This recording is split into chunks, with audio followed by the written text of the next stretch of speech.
Warning: all stories could be completely made up, and we have no way to confirm that. Any and all names mentioned in the show are most likely fake. We at Campfire Moto Stories are not journalists and should not be considered as much. If you're offended by anything said or shown in this episode, we don't care, but we encourage you to voice your opinion so we can laugh at the fact that you can't control your emotions.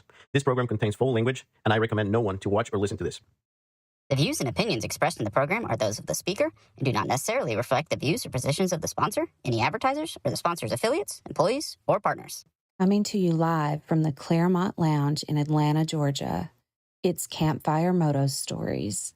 Hey everyone, welcome to Campfire Moto Stories. I'm Anthony Bennett, and I'm thrilled to have you join us today for our live show. This YouTube show / podcast is all about sharing amazing motorcycle stories from everyday riders like you.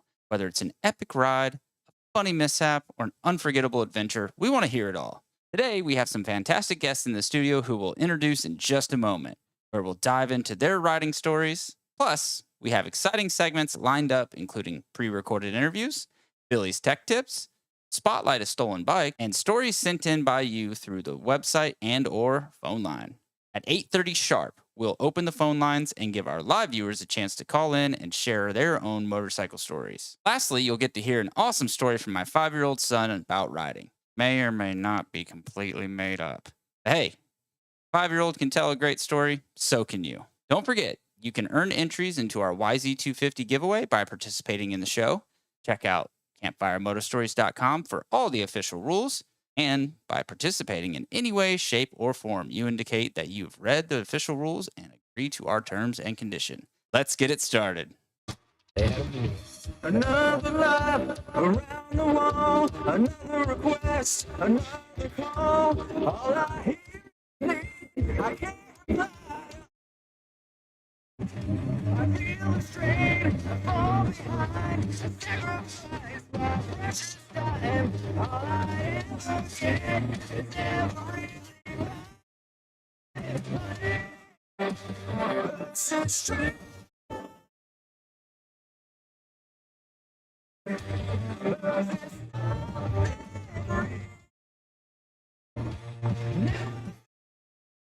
Hey, welcome to Campfire Moto Stories. Appreciate you guys watching, listening.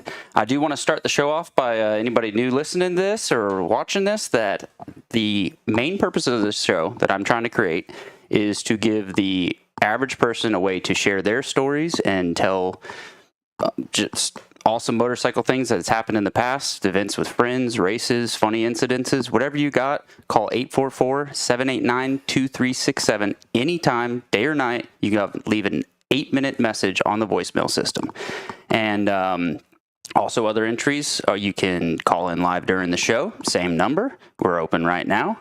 Or if you got a crazy video, which we'll show some later today, that gives you 50 entries for sending in a video, 75 for calling in live, and 100 for giving voicemail. So just wanted to start off with that before I introduce my amazing guest, Greg Day. Amazing. Hey, welcome to the show, buddy. Thanks for having me, man. Yeah.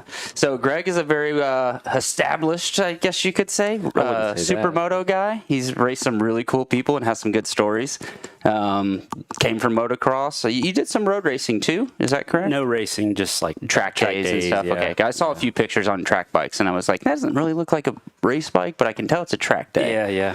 But one or two, still like to, but so I know if you've listened to a few episodes, so you know that I like to start with an icebreaker, just in case you're a little nervous or whatever. right. And I've got like 3 of them for you. So I just want you make me really comfortable. Good. I just want to start by saying that. Okay. I'm not. I normally I am. That but, is actually some of the drugs I put in the fireball shot I just gave you that you just took. It's well, the already taken UPS effect. dude had like shit tons of baby oil. Like I was like, oh shit. Anyway, sorry. All right. So just true or false. We're not going to go into any more details because that is a James Fawcett show. Oh, he has the show? No, when he comes on. When he comes on. Okay. True or false? Have you taken naked pictures of me on a motorcycle? Yes. It was true or I false, aroused? not yes or no. Don't ask me that question, please. Okay, follow-up question. Were you aroused? And no, nobody could tell. I told you Meemaw was going to be listening, you know. I said she might not want to. All right, so I was told to ask you about the chomp wang so the trick don't fall off. What the fuck is that? Okay, I think I know what that one's about. That's my good buddy Neil. Wait, what did it say again? Chomped wang so the trick don't fall off. Okay, yeah, that's got to be it. Dude comes in to my buddy's dealer. Where was it? Oh, we don't have to give the dealership name. No, but you can. I think it's gone now, so it doesn't matter. Yamaha there in Roswell. Okay. dude comes in and asks my salesman, they're looking at an R6 or something. It's got the seat cowl on it. So you can't see the passenger seat. So he's like, hey, man, hey, dog, we had a trick ride. And he's, I'm sorry, and we had a trick ride, dog. And he's trying to figure it out. And he's like, so finally he's like, man, I'm sorry, I don't understand. He's, the seat, dog, where'd the seat go, And so he had to explain where the seat and how it worked. So anyway, I think that's what that's about. So same dude said, oh yeah, there's so many good dealership stories of those kind of things. I remember my uncle had, the ZX6s back in 05. They had the big thing in the front, and the air intake. Okay. The 05 ZX6 and the 10s, like it was in the front. It was just a big V almost looking thing. He had a customer come in one time, and he's like, I'm going to buy this thing, but the first thing I'm going to do is take to my body guy, and I'm going to just have him seal that up. That's ugly as hell. And he's like, that's the air intake. Like, if you block that off, this doesn't run. Like, just ignorant You should have things. let it go. Like, do it, man. Bring it by when you get it done. I want to see that. I don't think he ever bought it. The same person said, how do you close your refrigerator? Oh. How do I close it? Typically with a little boop, So he said that. Sometimes I was like, okay, what does he do? Does he do like a pelvic thrust to shut it, or just a butt bump? Like, yeah. That's my pit bunny, my favorite pit bunny, Neil. Oh, okay. I actually, Fella Ginger, SPF 50. So I wanted to start off with some pictures next and see if these things bring up any memories. So. Is this like that dating show? Here we go. What's going on here? So I know we got Mike Hoffman here. Yeah. Is this like right after like a festival or a pride event? Like what do we got here? All weekend he was sweating me. He's like, dude, $50. Just let me wash it. And I'm like, all right, fine. Racing's expensive. That was I think that was Lazy River. It looks like Lazy River. It was hotter than Four Hills. I do remember that. I couldn't tell you what race it was. But it looks like you're digging into your ass. What is going? Were you blocking, or were you trying to get like the gerbil out? Trying to get the little bit of Lazy River berm dirt out of there. So I don't know. I might have been like scooping up something to throw at him. I'm not sure. So. But yeah, that's my homeboy Mike there. Good guy. Yeah, we shower pals for life. We tried to get him on so that he could. Like just share some of the stories with you, and unfortunately he was like, Tuesday or Thursday I'm free, but because it's Halloween tomorrow I had to do a show on Wednesday instead of Thursday, so go freaking figure. That's what happened with that. Well, he's with us in spirit. So this I was carry a a locket of his hair in my pocket. Where was this at? That was Ocala, Florida. Oh, okay. I know exactly where that's at. Yeah, you can see it from the interstate. Mm-hmm. It's the flea market's right there. It's like a cart track. Yeah, I think. Yeah, there's a what's the big dog brand? Chewy opened up a big warehouse right across the interstate from them. So now I kind of reference it with that. But it was just south of Hard Rock a little bit. Yep. I think like 2-3 exits down. Yeah. So I'd always pass it whenever you go to Hard Rock or Reddick, because I don't know if you knew, I grew up in Tampa, so that's I didn't know that. That whole area down there I know very well. Yeah, Okay. Dade City's where I grew up racing and all that stuff. Okay, I didn't know that. Yep, been to that place, not been to it, but been by it. Knew that they would do a bunch of stuff. Yeah, I don't know if they do anything there still or not. I don't know. So, I don't think this is motorcycle related. What the fuck is this about? I went Facebook creeping and was stealing some pictures from you there. That was no, I was going to say something cool, but it wasn't. It was a rotor-rooter surgery, wasn't it? It was, yeah. Yeah, my wife, she had that done 2011 or so. We'd only been dating like a few years, but she would get sick all the time. And then she had that done and no more sinus infections and taking her out and stuff. Same thing happened with you on that? Yeah, I was getting a lot of like sinus infections and crap, and that was like number 1 or 2. They tried to open it up, and he's like, yeah, you can breathe better. And I'm thinking, all right, that's good.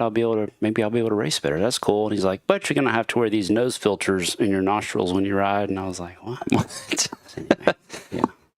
So was this from years and years of cocaine in the 80s that you ended up needing to do this surgery? Was, yeah. What's going on here? Not at all. I don't have that kind of money, but I race motorcycles. Come on, Exactly. You don't have money for drugs if you're... Not anymore. So John Watkins and I were texting a little bit to try to get some stories. And he didn't give me any exact ones, but he did tell me that back in the 90s, you guys would like race each other so hard. And I was curious, like, if any stories get brought to memory from that, but like what classes were that or what, tracks were those at? I always loved racing John. He was like, I don't know, he was like the Dungy of the 90s. He was like, you knew he wouldn't be dirty. You could trust him and you wouldn't be afraid to send it over a jump, right beside him or something. And, yeah, that was, God, that had to be like maybe, might have been some of C, B, I know. I don't remember in A any, but yeah. Yeah, good guy to race with for sure. I did, when I bought that picture of Fireball, because I texted him because I was trying to line up something because they were going to be doing a show tonight. And I'm trying to set something up to where they basically come in here and fuck with me while I'm doing one or whatever, like all three of them with the winners take y'all, because they're 2 miles from me. That they do their show. Casey. Yeah, and but he ended they had to cancel their show because of his parents and heart issues and stuff like that going on. So, oh no. And I told him, I sent him a picture of the Fireball. I was like, if you need some alleviate some stress from today, you're here. Like, come on by. I got you some. So hopefully he'll pop in. I doubt it. But when he saw the picture, he said, "You're speaking my language, cuz." But yep. Yeah, John's a good dude. Yeah. Oh yeah. Not many better than John. So your buddy Daniel, he said something about this, and then you sent me this picture later. I'm glad that he did. That he said something about a Gatorade commercial. I forget about a lot of these things, and when they bring them up, man, I'm like, wow, that was cool. Yeah, that's me and Dwayne Bone, Georgia legend. This was probably 88, 89, and I think his family ran Etchicone at that time, so we were probably just down there in the middle of summer, during the middle of the week, just, riding, and, but yeah, he's my buddy, Dwayne, he's a good guy, so yeah, that was, and that was my, our old race van. It was like a 60-something Chevy, and, my dad had, like, he and a buddy painted it, and friend of ours rebuilt the engine in it, and man, we went to Gatorback in that. We went everywhere in that thing. But people would come by and just look at it, like, because everything was all had its place and had some Corvette wheels on it. That was a cool van. Oh yeah, you can see the wheels on it. But that was at the old Etchicone, all sand. Just it got so bad you could just rhythm through the straightaway. Oh yeah. So what I love the most about it is the glass bottle Gatorade? No. The old Conrads. Check those things out. Yeah. My Atlanta Supercross hat. And then, is this a stereo? It is a cassette player. We'd probably jam out to like some Bob Seger or something, or Islands in the Stream. I don't know. Oh. Yeah, the old Fox gear, the RJ. He was my guy. What boots are these? Those were those were Hallman back before it was Thor. Remember? Oh yeah. Horston Hallman. Yeah, they shortened it up. Roll-offs. The kids these days don't know much about roll-offs. Oh, you see a few nowadays, I guess, but anywho. Yeah, that was. Oh, and he put the partition, the plywood partition right there, and he also put some seats on the other side in the cab. Fold down, like one from the one side and one from the other, so I'd lay across and sleep. So nice. Like he'd pick me up from baseball. This is my dad. He would pick me up from school, take me to baseball practice or whatever, or from practice to a race or a game to a race, and then I'd sleep on the way home in the little bed he made. So that was a cool van, but yeah, cool times. Yeah, because there was also this one that seemed like it was around the same time era. Yeah, same van, pre-Corvette wheels, but yeah, the CR60. That's when I saw the 7 on the on your Honda there. Oh yeah. I was like, yeah, that's me and Pops there. He's Well, hey, we were debating this earlier. So, what year was that CR250? 85. Silver wheels. Silver wheels, yeah. Yeah, because you were looking at the 86 500, and we were trying to you were trying to figure out what year they started with the gold wheels. I thought it was so obviously maybe somebody will be like, "Hey, jackass." No, because you said it was 6. Right? Yeah, mine's an 86, okay. And Joey Kinsey, he's got the 125 and the 250, 86. He's got some cool stuff. And they're both gold wheels. Okay. So it had to have been 86, 87 they did it. I don't think 88 they did them because in 88 they changed it to a different red. 88 were silver. Yeah, and they went back to like silver. They went It was to that more darker, red, not the darker Honda red. Yeah. That was the, yeah. That one in mine downstairs is almost more like an orange to me than a real red. I agree, yeah. And those stands my dad would make and sell them at the track. Oh, dude. I remember my dad having a stand just like that when I was little, too. There's a good chance he bought it from my dad because he would sell them at like, remember, well, you may not know, you probably not. The KOA campground had a motocross track in Calhoun. I know of it, but I didn't like know. Smith, Brandon and Kevin and Brandon, they remember that. Maybe Shoe, but yeah.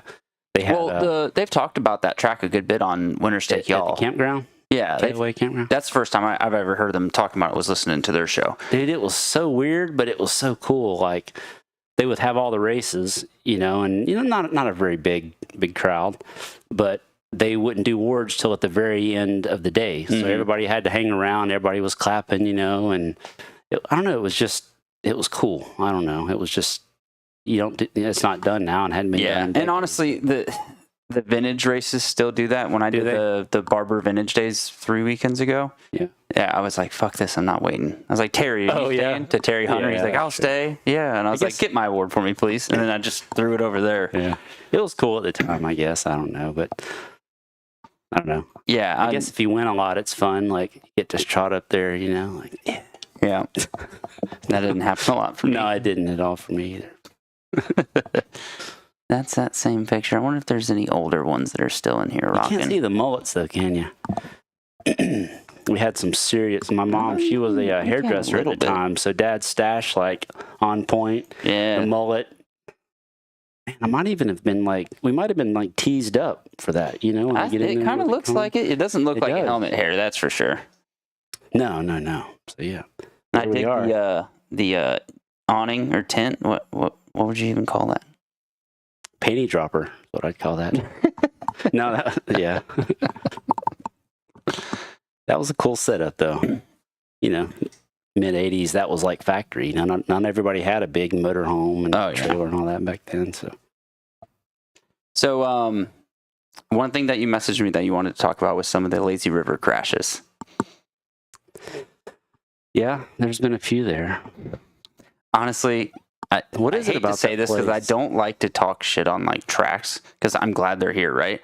But I hate Lazy River, and mainly because I always get ran over there or something, and it's not the track's fault. Right? It's never the track's fault. Yeah. I think what? Maybe it's like over like an Indian a native burial ground. Well, it is a floodplain, so maybe just all the fish that's flooded and then they died on the floodplain. So it's just rotten fish. Well, it's the ghosts of the fish, obviously. Yeah, it's haunted by fish. I don't know. Yeah, like that's the home track. That's the SYD guys. We've been with them forever. And they're. I'm gonna see if I can find it. Did you see where they reposted a post from 2019 about the layout of it?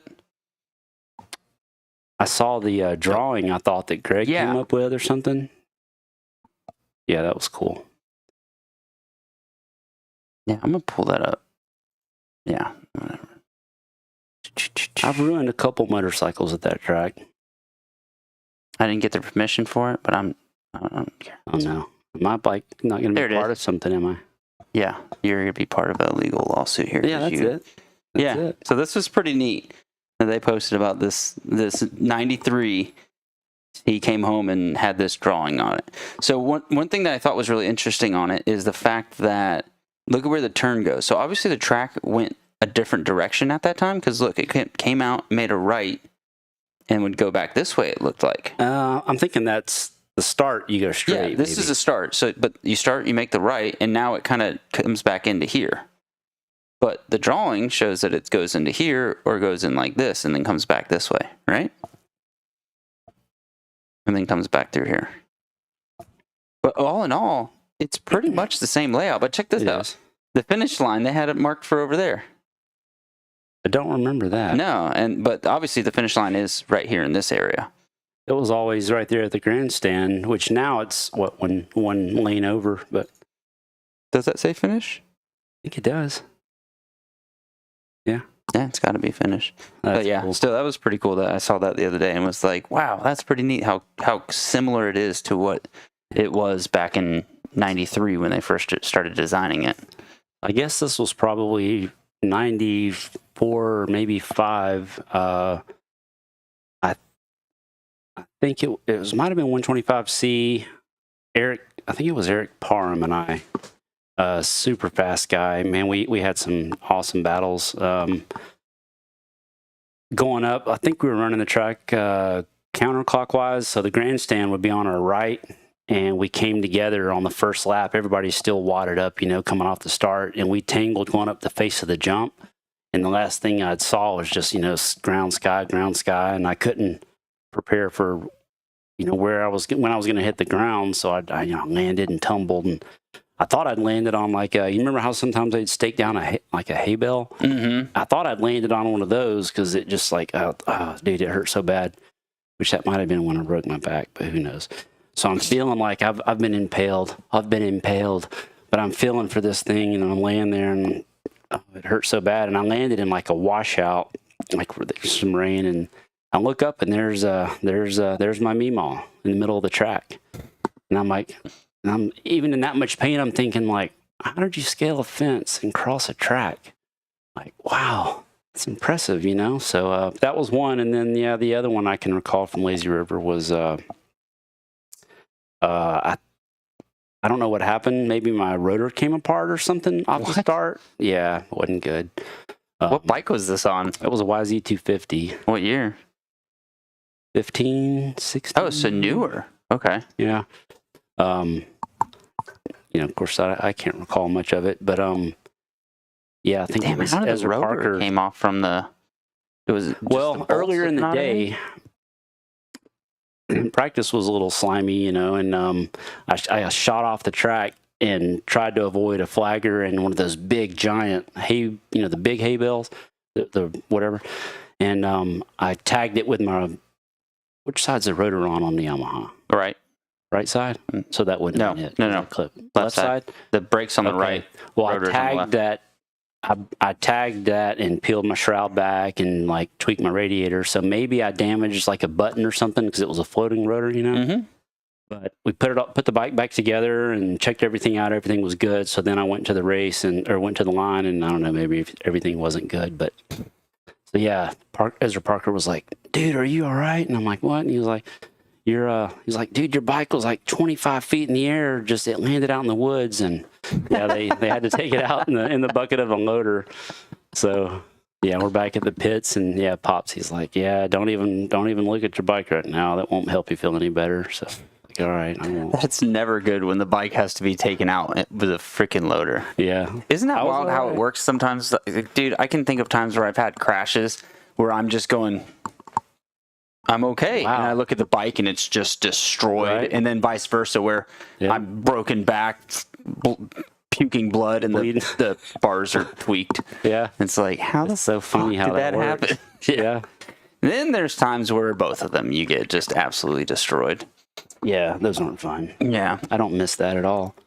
So I was going to get into one of your pop stories since you were just talking about him, but Palmer wants to know your other son. Yep. Which your other boy's in here with us, just hanging out watching the show. He was Casey's too much of a little bitch to want to get headsets on, but I don't have a way to turn the camera on to you. But Palmer wanted to know. He said Greg should tell the story of Pops getting the beer while driving the motorhome.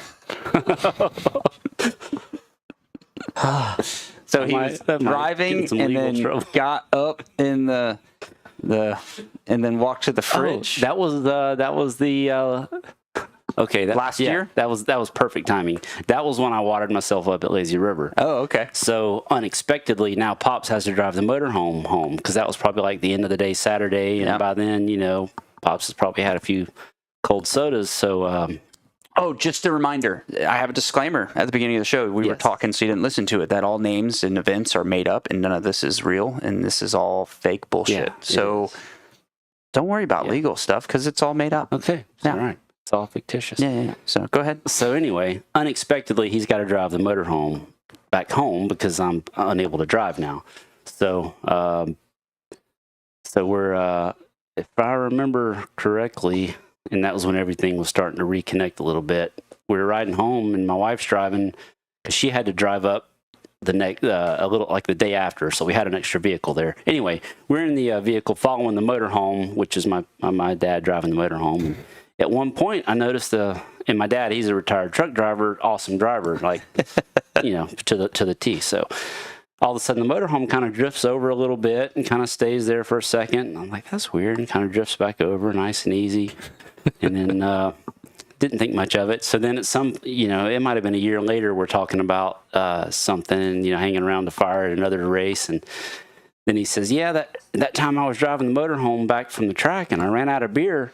So I had to set the cruise control on a straightaway and run back to the fridge and grab a beer. And to this day, I don't want to ask him if he was being serious or not. Totally made up fake story anyway, so what does it matter? Right. There's plenty of times in my van and the 16-footer I had for a while, or even the motorhome now, where if we were wanting to switch drivers, we're not stopping. Oh, We've got it down Cruise, perfect. stand up, Yeah, slide the person in the passenger stands behind, person driving, quickly jumps to passenger, and then right into the driver's seat. I like to take a gentle moment during the exchange, One time we did like lock legs or arms or something, and it was a fucking panic at that point. You get a cramp or something? Yeah, well, we're just like, oh no. Like it seems like 10 seconds has passed, but only like 0.2 has. But so also, what about your pops messing up his back and you driving the race van home, Rome Cycle Ranch? You don't remember that track, do you? No, in fact, when you sent that was something I was like, Rome Cycle Ranch. I hadn't even heard of that one. A lot of the tracks I've heard of because I moved up here in 07. Yeah, but you missed out on a lot of good stuff. Were closed down at that point, or closed down shortly after the fallout. Housing market. But yeah. So what was that close to? Or I was super little when we were going there pretty often. Yeah, so you're driving the van. Yeah, it was 80, 84, 85, 86. So you were 8 years old then? 8, 9? I guess, yeah. Like 47? I had to be. That track, oh man, it was terrible.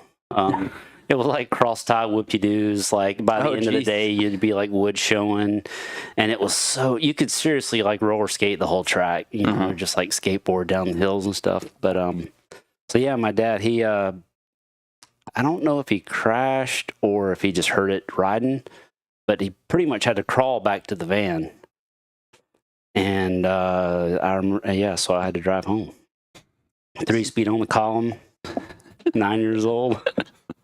Did you have to like put any blocks on the things, or you just at the edge of the chair doing it? Yeah, I was a pretty tall kid, so I don't remember it being a problem. But I'd driven it all the time, so it wasn't a big deal. Yeah, like when it was time to load up, I would get home off the school bus. 8-year-old me, 9-year-old me would get up and drive the van around and start loading stuff up. Yeah. Oh yeah. But yeah, 9, 10 years old. Who doesn't need to drive down the road? That's way different though. And if you were never driven it at all, and he's like, you got to take it on the interstate kind of thing. Yeah, because hell, I remember I got busted for this plenty of times. 13, 14-year-old like stealing a friend's parents' car, or me taking my sister's truck if she's asleep, and we fucking went from Tampa to St. Pete in that bitch one time. I remember it was 2 a.m, and my buddy's driving at this point, and I just see him kind of, he's sitting back, and then all of a sudden he sits up real straight and he's driving like this, trying to look and I'm like, probably, what are you doing? He's like, there's a cop right next to us. I was like, what fucking good is that going to do for you? You're just looking suspicious as shit right now. Go back to sitting back and relaxing or whatever. But that's great. Yeah, that was pretty funny. I got to make sure to keep this where I can see if anybody's calling in. I had a few people kind of mention that they might. I gotta mention the ankle support. Shout out to the ankle support in those mid '80s boots. No, yeah, there's none. Put it back to the. You could fold the boot in half, literally. Yeah. Except for the Scott plastic, the big astronaut boot the ACL destroyers. Yeah. Oh, is that what those were? Yeah. Exactly what they were referred to as. Anybody that I know I've never heard that. And there was a trick like you needed to cut one of the parts off, like the front part or something like that they installed was like shit. So you would cut them off or something. Sounds legit. Yeah. I've been around a bunch of like vintage racers, and because you asked me if I knew the old Hondas, and my dad collected old Hondas when I was growing up. He had the 73 250, the 74 125, perfect condition, like all kinds of cool Hodaka Combat Wombats. I'm trying to think of what else that he had. A lot of Honda street bikes and that kind of stuff too. So, and then he'd have the boots and accessories, or the helmet that you're just checking out, the old Bell helmet on the ground over here. He had that forever. Was about to throw it away, and I was like, well, let me just throw that in the studio then. Pops peeled the top off one of those, a Bell Moto 3. This was back when the Yamaha Canton, and they were there back in like the 70s, 80s. Maybe not 70s, early 80s. But anyway, High Falls had I guess this was probably, I don't know, mid 80s. Had like an over-under. And you got a little bit high on the berm. It was like at the end of the day, so the under portion, there was these big I-beams, and the berm had built up too high, and he came in a little too hot and got high on the berm. Boom! Basically, the top of the Moto 3 was laying on the track, and he was unconscious, and the bike just rolled out and fell over, and thought he was dead, but he wasn't. So almost looked like a decapitation as you're watching it, kind of thing. Scary, yeah. I remember like, oh no. So, also, you're talking about being a dad, and we said that Kaysen's in here. So, were you just deciding to name him that to be an asshole because you figured he'd case jumps his whole life? Like, where'd you get Kaysen from? Yeah, honey, what about this name? This would be good. He's probably gonna eat shit. Coming up short on jumps a lot. Did you? Sorry, buddy. I didn't think about that. Yeah. Has he been cursed with that? Has he known for casing shit? No. Well, if it makes you feel any better, we'll go with racing casing. How about that? I don't know. I think my mom maybe came up with that. She's good with that kind of stuff. So. Well, if it makes you feel better about asshole parents naming kids, my parents named me Anthony Bennett before even thinking about Tony Bennett. Mm-hmm. Yeah. So. Yeah. I get people calling me Tony all the time. I'm like, fuck you. I'm not a Tony. I'm not fucking Tony Bennett. Not yet ever be Tony Bennett. I can't sing for shit. I like to be loved by you. Wait, was that Tony Bennett? No, okay. I think that's Sinatra. Yeah, sorry. I left my heart somewhere as Tony. Okay. San Francisco, maybe. Oh, yeah. Careful, we can't be singing songs. YouTube will flag it. Yeah, fucking bullshit. So you'd mentioned something when we were casually texting about a first job working for Mark Crozier, yeah. Yeah, Crozier, and he'd organize some races and that kind of stuff. So, yeah, you got any stories from that kind of time when we were working? I think I know. Yeah. That was my first job ever. Was working at his family dealership. But where was that at? Because it sounded like you said Macon. Yeah. Okay, Macon, so that Robbins. is down from there, that area. Yeah, because we moved to Middle Georgia, and that was our local shop. That was where we got all our stuff from. So every time I'd go in and see him, like as a kid, I'm like, hey, this is where I'm going to work. When I get my license. So just get ready. And so every time I'd come in, I'd remind him that this is where I was going to work. So sure enough, I showed up, and yeah, he got me a job putting bikes together. So then, so what bikes were there? Like what brands and stuff? They sold Honda, Kawasaki, and Sea-Doo Watercraft. Oh, okay. Yeah. That's pretty big. Is that a different name now? The shop? It's gone. Yeah, okay. It was there long, I guess. Because there's kind of like Byron Power Sports is down in that area, but that's more Byron, but that's close to Warner Robins, and then you got Capital Cycles kind of over there. Yep. Which I actually finally got to meet Donnie Banks. He's known my dad forever. Yeah, Donnie, he's a cool guy. Yeah, I met him at the Barber Vintage Days, and I saw him again at the Great Escape Race. Yep. And dude, he got fucked up. He was at Gatorback? No, at the Great Escape Race. Seriously? Yeah, because he's told me about. He's too old to be doing that, man. His leg got about ripped off at Gatorback. Yeah. Oh my god. Yeah, he fucked his hand up pretty good. Let me see if it can even show good on the camera angle. Is that like a Baywatch accident, or? That's gnarly. What's funny is I had a very similar accident on the water when I was little. Yeah, there we go. Now people can see it. Zoom in on a little bit better. God. Yeah, jacked his hand all up. So I think because Billy Eisenacher is the one that told me about it originally, I think he said that it got in somebody's rear sprocket or something like that. God, that's or, like Keith or foot peg or some shit like that. I think Turpin lost a finger like that. Remember? Yeah, Keith Turpin. You know? Yeah, I know him, but I think he lost a finger in somebody's. Well, that was allegedly maybe, but yeah, I don't want to lose anybody parts. And if I'm going to lose a finger, it's going to be in somebody's. Right. What? Yeah. Yeah. That's what I'm saying. Your mom. Wait. Oh shit. She's supposed to be watching.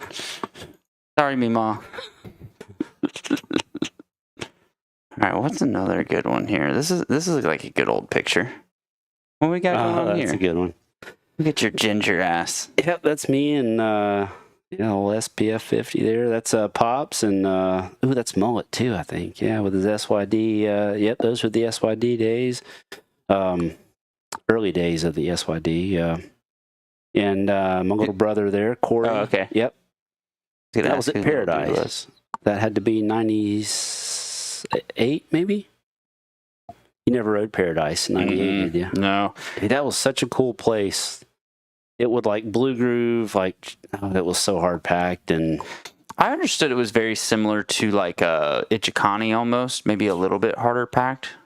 Kind of similar area too, right? Wasn't Paradise? They were close, but no, Ichikani and Paradise were two totally different terrains. Because I did get to ride Hillbilly a handful of times, and it's real close to Ichikani as well, but it can't be any further of a difference of track, though. I mean, it's like polar opposites. Yeah. So I like I said, I felt like the pictures and things I've heard from Paradise were kind of in between the two. But yep, that was Paradise. Brother was probably on P-dubs at the time, and so he doesn't race anymore, but he was super talented, and I wish I had the video of him cleaning out a kid at Edgecone one day on P-dubs. He's just following some kid forever. Just, every P-dub race, what they sound like. But anyway, he's chasing this kid and can't get around him, and there's just long sweeper. He just comes under and just totally cleans him out. Kid cartwheels, wads, and he's hung under his bike yelling for his mom, and the little brother just rides away staring at him.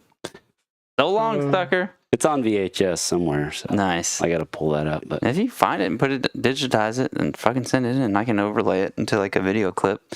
Or I just play it on another show later down the road. So it's funny to hear you talk about little kids with P-Dubs. So this past weekend at Durhamtown was the first time my kid's actually ridden his PW50, the one I bought him when he was like 9 months old. Like first time riding it without training wheels. And honestly, the last time we were at Durhamtown, he tried to ride with training wheels, and it was a shit show just because it'd start to lean and he'd shut off the gas because it's a weird feeling for him. Yeah. He's already ridden the Striders and the Stasics, so training wheels were really messing him off, but I just want him to get the throttle down. Yeah. But now he's riding that KTM E2. Like he's got that down, the throttle, braking, gas, and maneuvering and all that stuff. So finally got to ride his P-Dub, but a little bit later in the day, because I'd make him ride the KTM once and the P-Dub once. Gave it a chance for the battery to charge up too, and just force him to kind of ride the other one too, because he wants to ride the KTM more.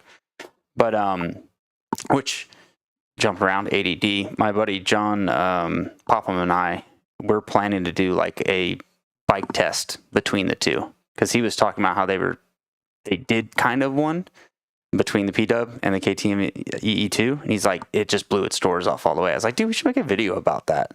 Yeah. Like, do actual comparison, acceleration, braking, and whatever, and we'll actually mic them up and get them to talk about. Yeah, a bunch of little kids talking about it, looking like actual like bike tester kind of things. Yeah, we'll try to give them a few things like words to say or whatever too. It'd be pretty funny, but yeah. I'd listen to that. Yeah, I think that'd be a pretty funny video. But no, so he went to go past this one kid on the outside, and the kid's got no racecraft This at is all. the kids' track? Yeah, at Durhamtown. Oh, you said Durham. Yeah. So, sorry.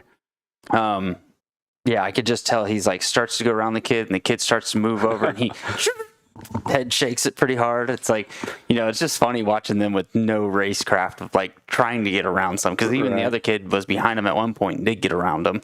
And of course that made him mad and wanted to get back around him again.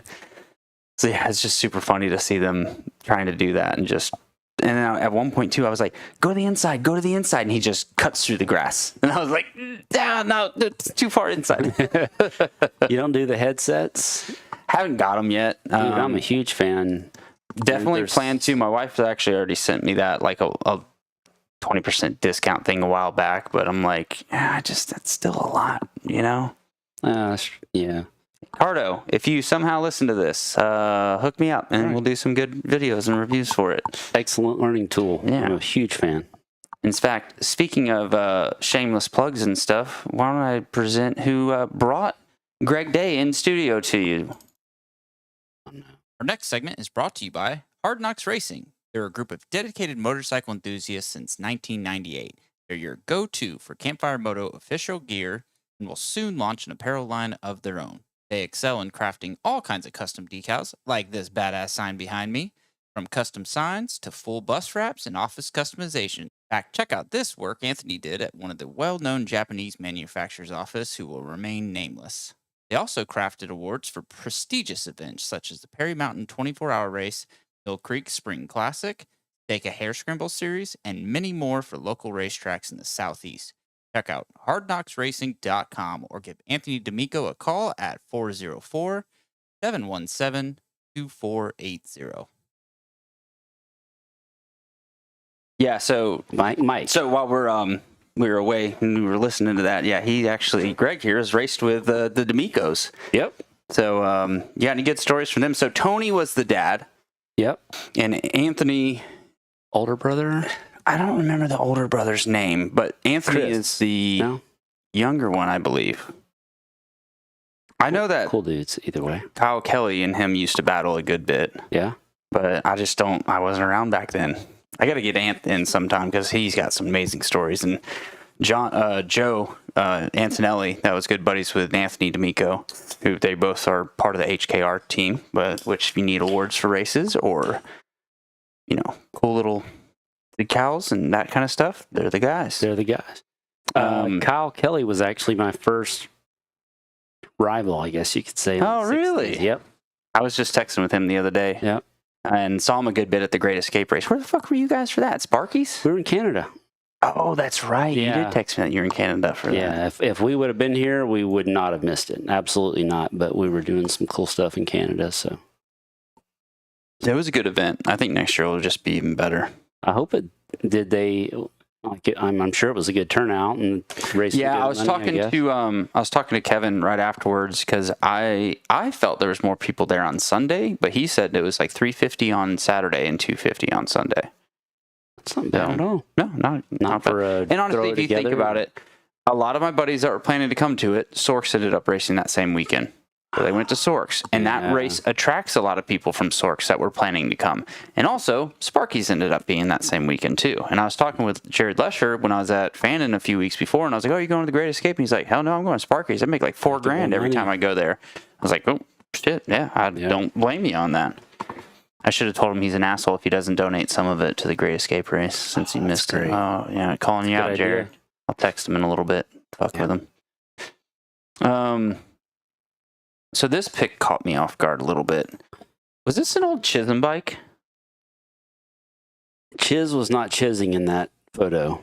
I know, but is that an old Kyle Chisholm bike? Because I know that was his race number running around Florida a lot, but time frame and all that stuff, I wasn't quite sure if it was. No, that is not a Kyle Chisholm bike. That was that was Kaysen's number there. So he went with 132. That might have been Billy Laninovich, or as we like to call Barry Raninovich. So wasn't he 132, right, Barry? Yeah, I don't remember. I just know that literally seeing Kyle Chisholm in Florida and stuff, he always had the yellow backgrounds and he always was 132 for like the longest time. So that's what I always remembered him as. He in the Malcolm days. Yep. I actually know a lot of people that used to get their bikes and stuff when they were done with them. So that's why I was almost like, I wonder if that was a bike that you ended up getting from them. No, I mean, I doubt it. It could have been, but we put the numbers on there. So yeah. Anyway. All right. So I'm trying to make a line of where I've got so I don't look at the wrong ones again. So tell me about the time that you scraped your helmet under the bleachers, jumping back onto the track at the Macon Coliseum. That was interesting. Well, we started to go that way with talking about Crozier and my working there, but yeah. I know he put on some races, but I don't know if he put that one on. But yeah, there was they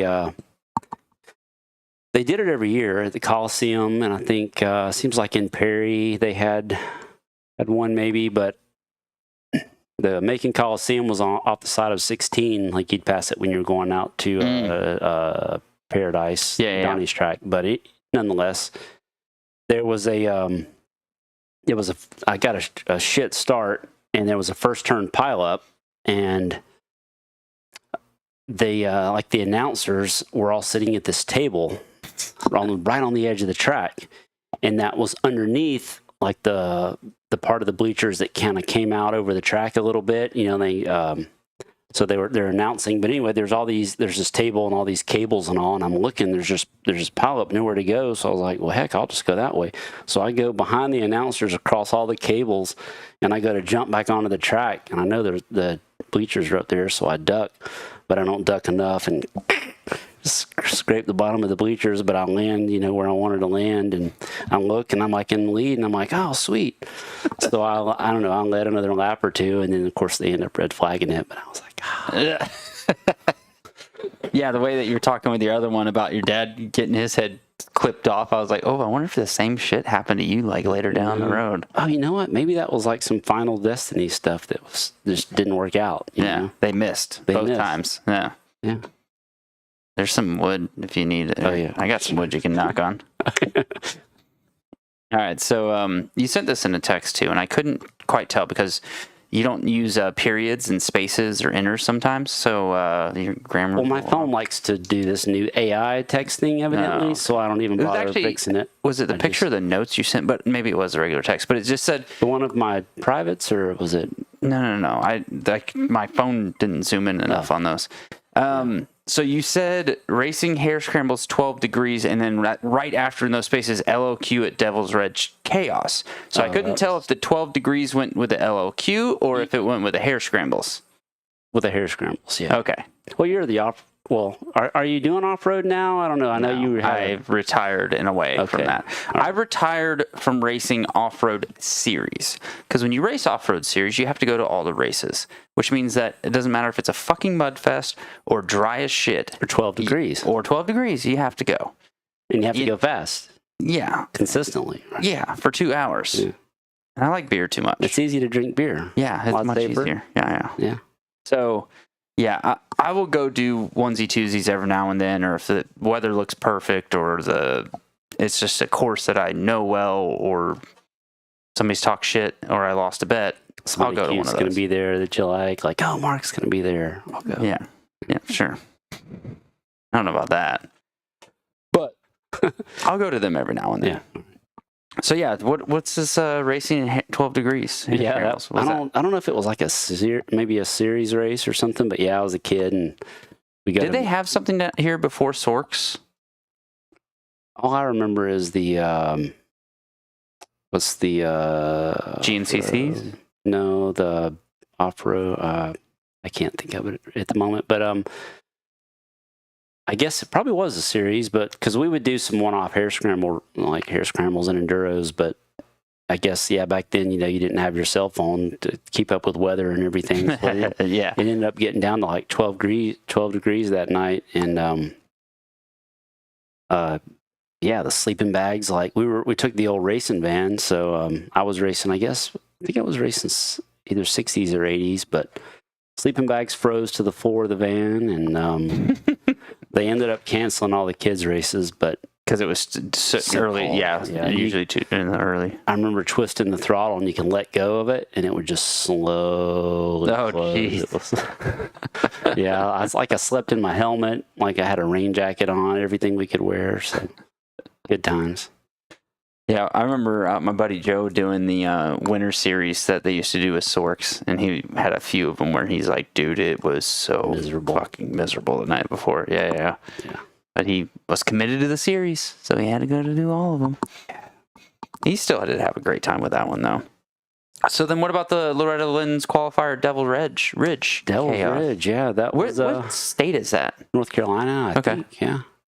Yeah, I can't remember the city.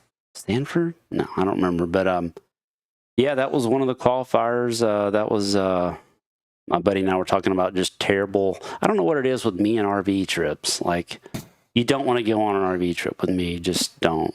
Noted. I don't recommend it. So, okay. But yeah. So I think it was 97 qualifier. I think I was going I wanted to go for a 250B mod and stock, I think. And my buddy Mickey, he went with me, and just it was horrible from the start. The motorhome, like it broke a belt, it was overheating. You know, it's pouring rain.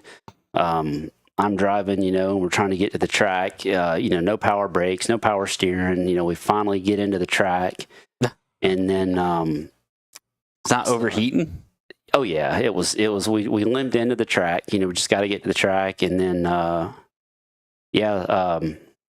pull up on the gate, and this kid on the Yamaha's got all these Kodak people with him. You know, all these mechanics and all. I'm like, who is that?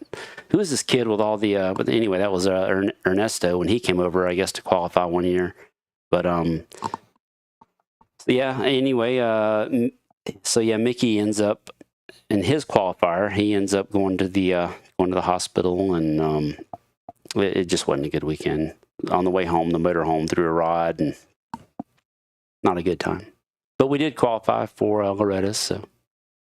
Yeah, actually, I think I found a picture from Loretta's that I was going to ask you about. Let me see if I...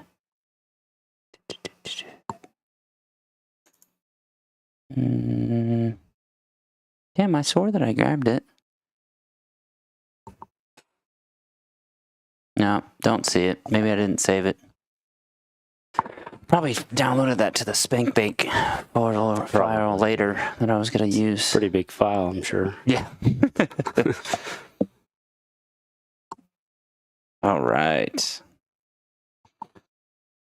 Sorry, I'm lining something up that's going to be hopefully epic here in a bit. Yeah.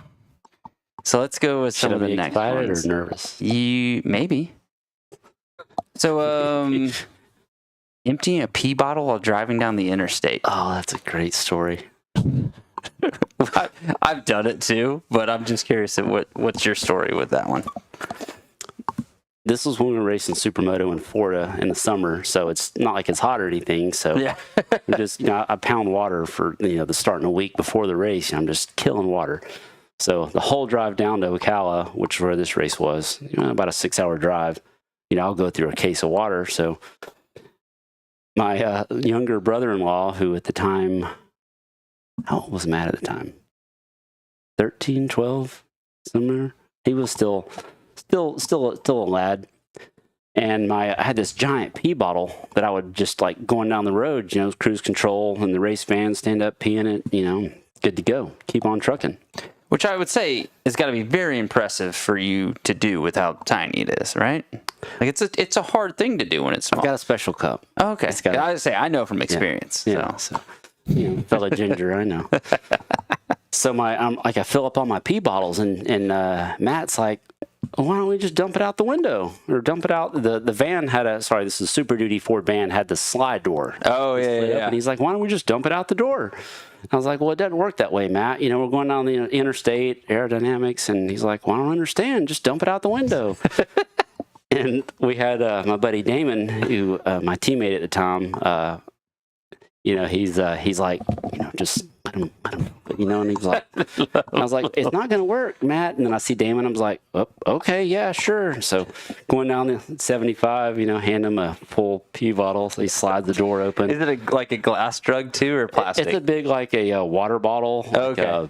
That I converted to a pee bottle that I kept under the seat. So slide the door open. We're strapped in, safety first. So slides the door open, and he takes the bottle and he goes to pour it. And I guess the best part is he's wearing glasses, by the way. So he opens the door and goes to pour it out and just spray,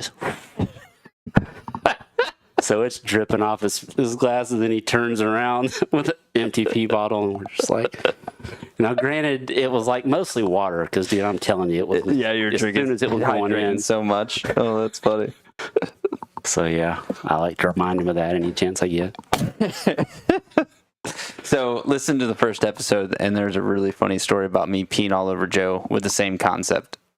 I did. I must have missed that. Yeah, I literally like propped up against like the window with it rolled down and thought that I would like create a seal for it to go out. And I look back and he's just getting. I said he's getting sprayed. He's like sprayed. I was getting pressure washed. Oh, gosh. Was it like early morning stuff or was No, it like... it was from heading from North Florida MX over to either Waldo or... So there might have been a little water in it. It was probably mostly beer at that point, honestly. Ooh. Yeah.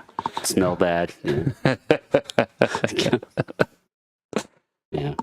All right. You also said a post SX trip to Claremont and Blondie giving Daryl whiplash. Man, this is fun. All right. So for anybody who doesn't know about the Claremont Lounge that is watching this, Blondie has passed away since then, but she was... No way. Yeah, like 7 years ago or so, I think. She was 134. Probably, yeah. I do think she was... She died at work. At late 80s or early 90s or something like that is how old she was when she finally passed. But she was a short, thick... Listen to this. Black woman with blonde hair, which is why she was called Blondie, and she was known for crushing beer. You'd give her an empty beer can and she'd crush them with her boobs. I don't think they measured them by like cup size. I think they measured them by like feet, like length. Like I think they were like 3.5, 40 inches. That's pretty fucking... Well, rest in peace. I didn't know that. Yeah. I feel like that was big news on like the news reports. I stay away from all that. Yeah. Okay. So yeah, tell Blondie. I guess that was probably after the Supercross one night. And was it? Anyway, we're at Claremont, and our buddy. I don't think he'd been there before, so we go and we sit him in this chair, and it's his birthday. That's the best part. Okay. And so we let Blondie know, hey, it's our buddy's birthday. So he's sitting there having a good time. Well, she comes up behind him. I'm pretty sure if she stood behind him, they'd probably like hang down something like right here.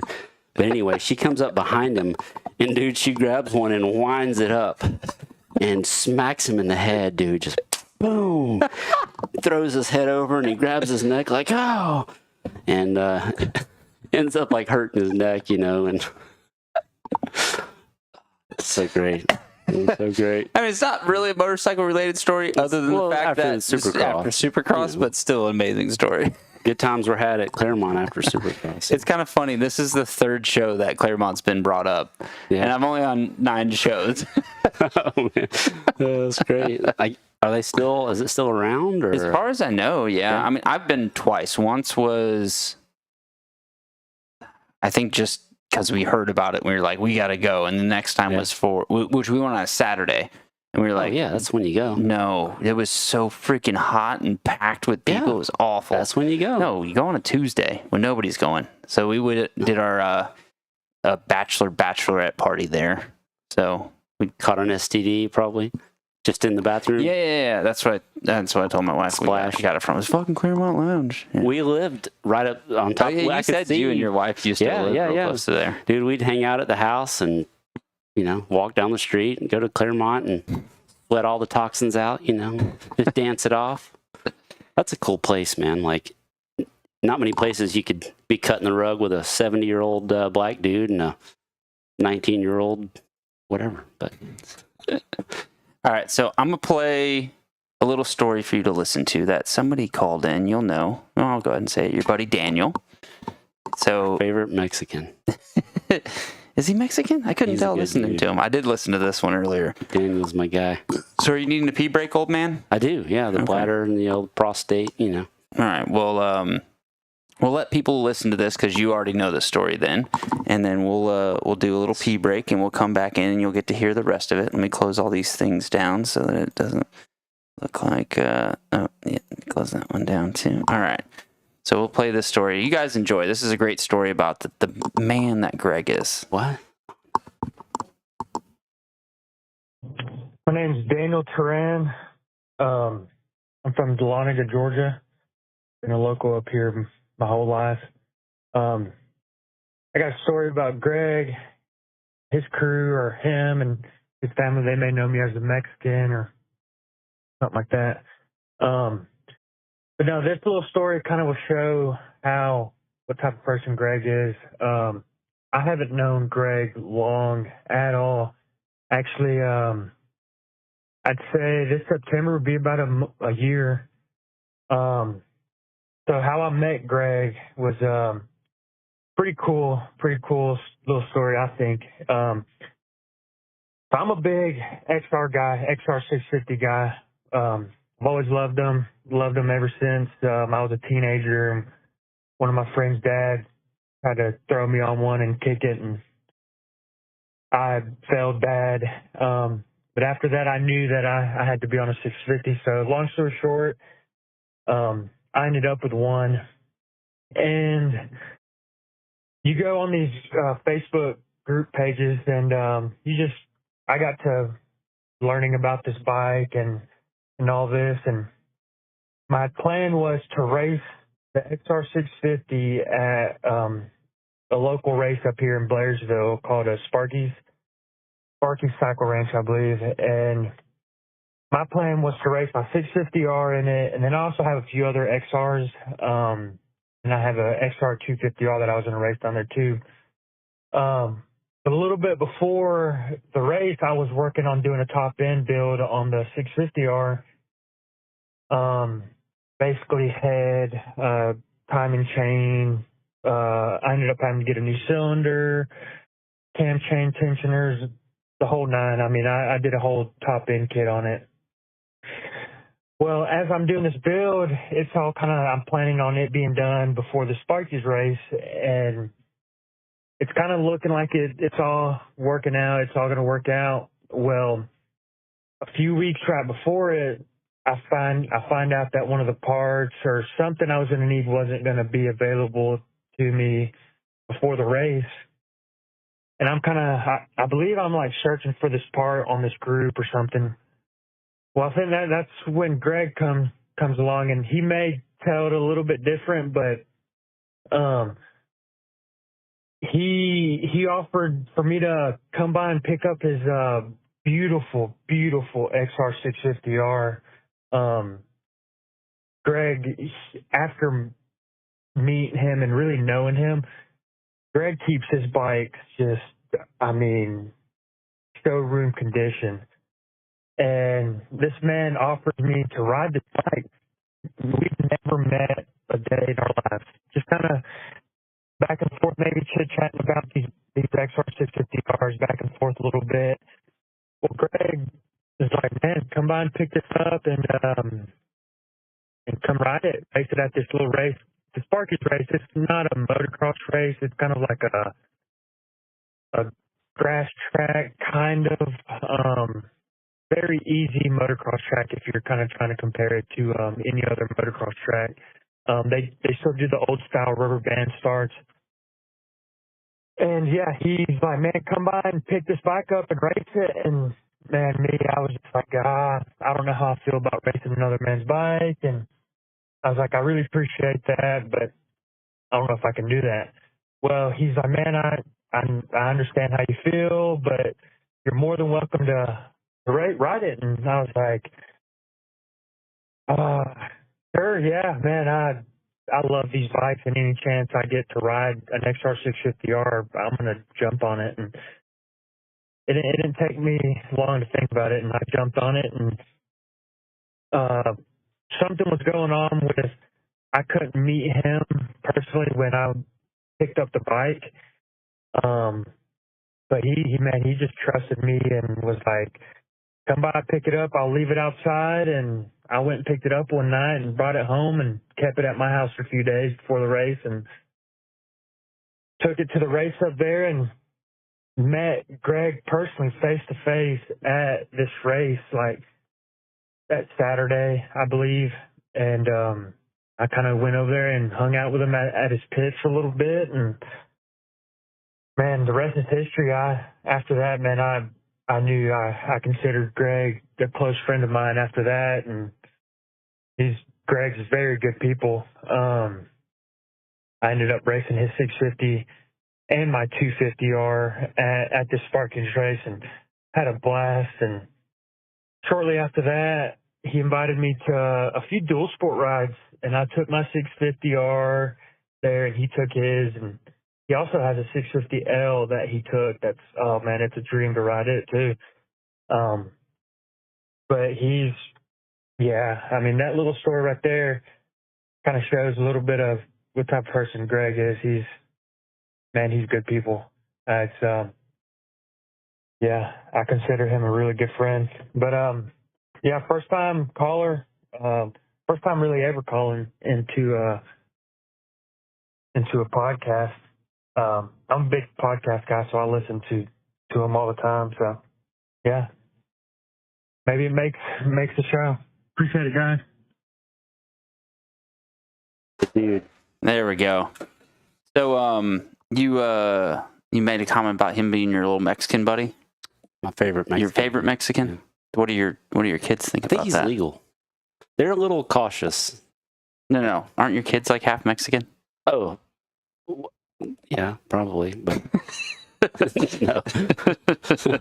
I can't remember. Somebody I was messaging made a comment about kids Mexican or something like that. I think it might Mike have been. Hoffman's Mexican. I could tell. I could see that. Yeah. Oh, geez, I'm still on the other screen there. So Daniel actually, he sent me a voicemail, which was awesome. Because guess what, people? He sent me that voicemail. We got played on the show. 100 entries into the YZ250. But he also sent me. He needs to win it. How much is he willing to pay to win it? I can. Oh shit! We'll talk off air. We'll talk off air. Oh, go ahead. So he also sent me this video that will earn him 50 entries, and I haven't even watched this one yet. But he said, because I told him about like sending any crazy videos or things that have happened. He said I came up short on a triple at Sand Mountain. My dumbass mistake to jump this one. All right, let's see what we got here. All right, hold on. Oh, he's already down. It was playing a little bit. Change screens here. We're going to open this up. Let's see what we got here. What kind of dumbass mistake is going on here? Oh, that's my guy. That doesn't look right. You know what? They built a jump. They were trying to jump the border that day. This was like right this before is when he got to the States? Yep. He failed. Oh, so I thought this was a video of him of like actually crashing. So no, this is just... That looks like Sand Mountain. Yeah, that wrist doesn't look normal. Oh yeah, you can just see it flopping around there. At least that's his left. Don't get the one that you're right with. It's really hard to do things with your other hand. You know, I can tell you two things that are really hard to do with the other hand.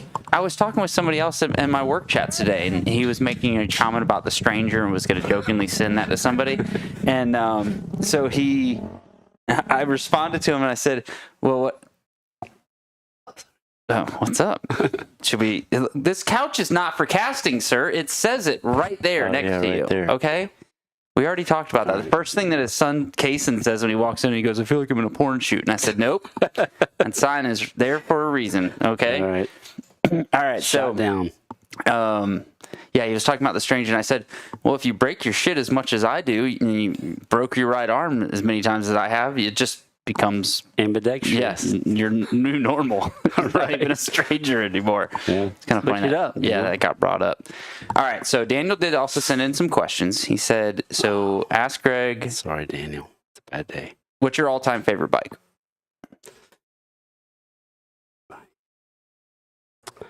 That I've owned, I guess. Sure. The question was your all-time favorite bike. Maybe one you rode. I have a lot of fun on my 690 supermoto. The Duke? No, this is the SMCR 690 SMCR supermoto street legal. Well, who made it? KTM. Oh, okay. Orange. I thought that was a Duke for some reason. That was the only time they made a 690. No. Because even like the old Dukes that were very skinny. It's the Enduro, the KTM 690 Enduro with supermoto wheels is all it is. Huh. I think I've seen one of those. Oh, you need to ride mine. That's probably you still own it? Yeah, I ride it to work pretty much every day. That's got to be one of my all-time favorites. I mean, they're all your favorites. Like it's like which one of your kids is your favorite? You know, I don't know.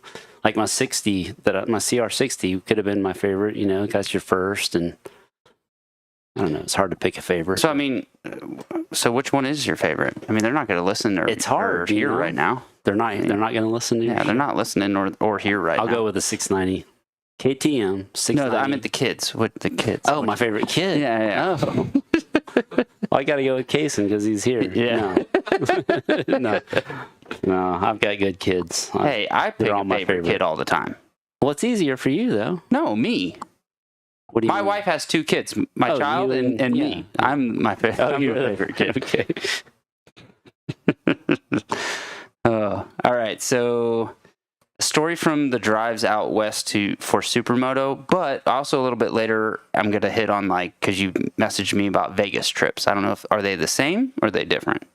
Trips out west for supermoto. Yeah, that was all just the. Well, I'll touch on the supermoto stuff a little bit later. Yeah, that was all supermoto Okay. related. I haven't raced moto All right. out west. So this one's a little bit odd. If the world was going to shit, what are the 4 things you're grabbing out of your basement or shop? Family aside. That'd be a dual sport bike. You'd be dumb not to grab one of those. Okay. If Yeah, the world's because going to shit. Is that The world's question? going to shit. What's 4 things out of your that are in my garage right now. that I grabbing would out of your grab. basement / shop? So yeah, the dual sport fishing pole because you gotta feed your family. Catch fish, feed your. So yeah, Yeah. motorcycle, fishing pole. 4 things. Oh yeah, that chainsaw. That'd be a good one to Okay. grab. Yeah. You still need one more? Man.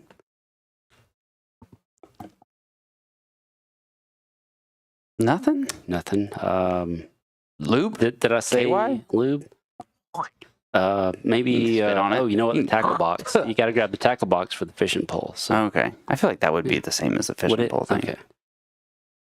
Well, So my wife is a little bit of a prepper. You were asking me where she's at tonight. She's at her shotgun league at the gun club. So yes. she actually has a go bag. So I'd grab the go bag. I'd Yeah. grab the folding rifle Right. and the life straw. And then one of the dirt bikes, I guess. Flashlight? Actually, Oh, you have a flashlight in yours, right? no, I'm too cheap to buy a flashlight. Yeah, just this works the same. Okay. Or this one works Works the on same, arm pump. depending on which one's broken. Well, I don't have any firearms in the basement, so. However, if I had firearms in the basement, that'd be the first thing, but they're upstairs. So, question was, what would I grab Basement from the shop. Hey, basement? that's fair. That's fair. I probably cut a hole in the floor of the Basement to gain And- access to that. Yeah. No, but what would be more beneficial, the side by side I have or a dirt bike? Oh shit! Yeah, the side by side would be better. Okay, Yeah, or maybe just I make the wife failed. take the side by side. yeah, Oh, do you have one as well? I do. Yeah, Oh, well, yeah. Yamaha. You know, Okay. Go blue, bleed blue. Yeah. What the fuck is there a saying? ride blue. No, All right, here's another one from him. You're going to Australia to ride the free ride open country. What bike are you on? 650R or a 500? I'm assuming he's meaning a 500 two-stroke, or is he meaning KTM 500. the KTM 500? Okay. That's a tough one. I don't think so. If I had an electric start on the 650R, I'd go with the 650R. But I'm old now. Yeah, so I was gonna say the 500 I all like day a long. button. Yeah, but just nimble and lighter and all that Have stuff. you ridden a 650R? Yeah, Have you? it's a long time ago, but I've ridden one. They're pretty. I did think nimble about and getting agile. at one time. James Fawcett and Alex Frazier had one, and I was almost bought one time, but I was like, yeah, I don't know. I'm just not gonna ride it enough. If my kid was a little bit older, was off doing his things, I had more free weekends. But right now, I'm just spending a lot of time with him, so I don't know if I'm doing the dual sport thing yet. When my balls are halfway to my knee, like yours are, then I'll go to a dual sport. Yeah. And Which you've got a Tenere, right? I don't. Daniel, our favorite Mexican, has a Okay. T7. The video that you sent me earlier, what was that on? Where somebody was doing a wheelie right in front of you. Pull that up. Here, let me get that up for you. Did I message that to myself? Let me get this back over here. You do a lot of things to yourself. I do a lot of things to myself. It's okay. I'd like to have a T7. I did get a chance to ride Daniels over the weekend, and man, Cadillac. Pretty sure it had like a seat massage, GPS. Oh, you know what? I sent that in this. Here we go. Yeah, what was this one about? What bike are you on there? That's Betty, the 650L. The one you're riding? Oh, wait, Yeah. so are you the one doing the wheelie here? Yeah, that's me on the left there. My boy Sean on the right. And Sean McKay? Daniel. No, that's Sean Fouts. I've got Okay. another Sean. So Actually, I said it wrong anyways. It's McCall. Yeah. Sean McCall. McCall. Dude, when Kevin Kelly did that at Lazy River, I was fucking dying laughing. I could go to Lazy River just to listen to Kevin Kelly. And Oh. Barry Carson with the whole shot, 112 years old. he killed me. Yeah, he cracks me up. Yeah. Do you remember when that race last year when I came back and was like, I waited for Ryan Villapoto to pass me on the finish line, and I went in front of him and fist pumped it like I was winning a championship.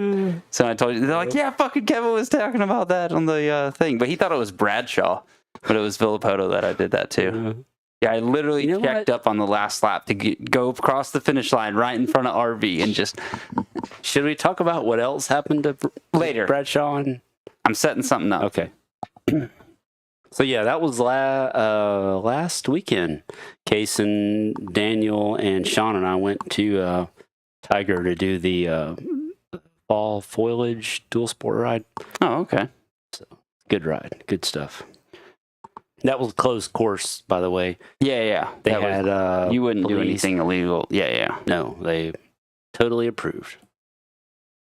All right, the Gatorade glass in the picture in the van. All right, last question from him. All-time favorite moto track in Georgia? Oh man, that's a hard one. Easy for me. Is But it? I don't want to spoil your thoughts. Hillbilly Hills was always fun. I loved elevation change. Hillbilly Hills. You probably don't remember Copperhead. No, I don't think Blairsville? you heard that one. Mm-mm. Another elevation change track. I think it was in like Blairsville or something. It wasn't around long, but Hillbilly Hills probably. Hillbilly So I got a funny story with Hillbilly Hills. This, I don't think I've talked about it much. Do you know Daniel Hitchcock at all? He would have been I know that racing back in the name. 90s and stuff. He was a Yeah. fast B rider and stuff. Made it to Laredo's a few times. So a coworker of his was a big time mountain biker, and he'd smoke all of us. The dude was like 5'1", but just could fucking go on a mountain bike. So he talked enough shit about how dirt bikes can't be that hard, can't be that blah blah blah. So Just sit there, right? yeah, you just sit there and twist the throttle. Yeah. So it took his ass to Hillbilly Hills one time. This is actually one of the first times I remember seeing Mike Hoffman. And this just had been the last year they were open too. Like Grant was still, I think, on Cobra 50s at this time. So we brought a 250F for him, and we sit him out there with the 50s because he was so slow. It was literally just almost every lap would get cross-rutted, spit off the bike. Yeah, the dude has never ridden a dirt bike since then and didn't talk to us for about 4 months. There's a lot of steep hills to tumble down at Yeah. Hillbilly Hills. So, like, there's the one you go down the hill and you go around, and I think it's the finish line, and you come back up and you come across the starting line that came back, which I fucking love that jump. I remember, Step up. Yeah. dude, just fourth gear as far as you could go to That get to was the a fun downside. jump. Yeah. Because there's not many jumps where you could jump, I don't know, 70 feet to clear it. Yeah. Or if you wanted to go 140 feet, Yeah. you'd land the same. Yeah. Just butter, you know. Yeah, And it was. I was going that for was cool. 140.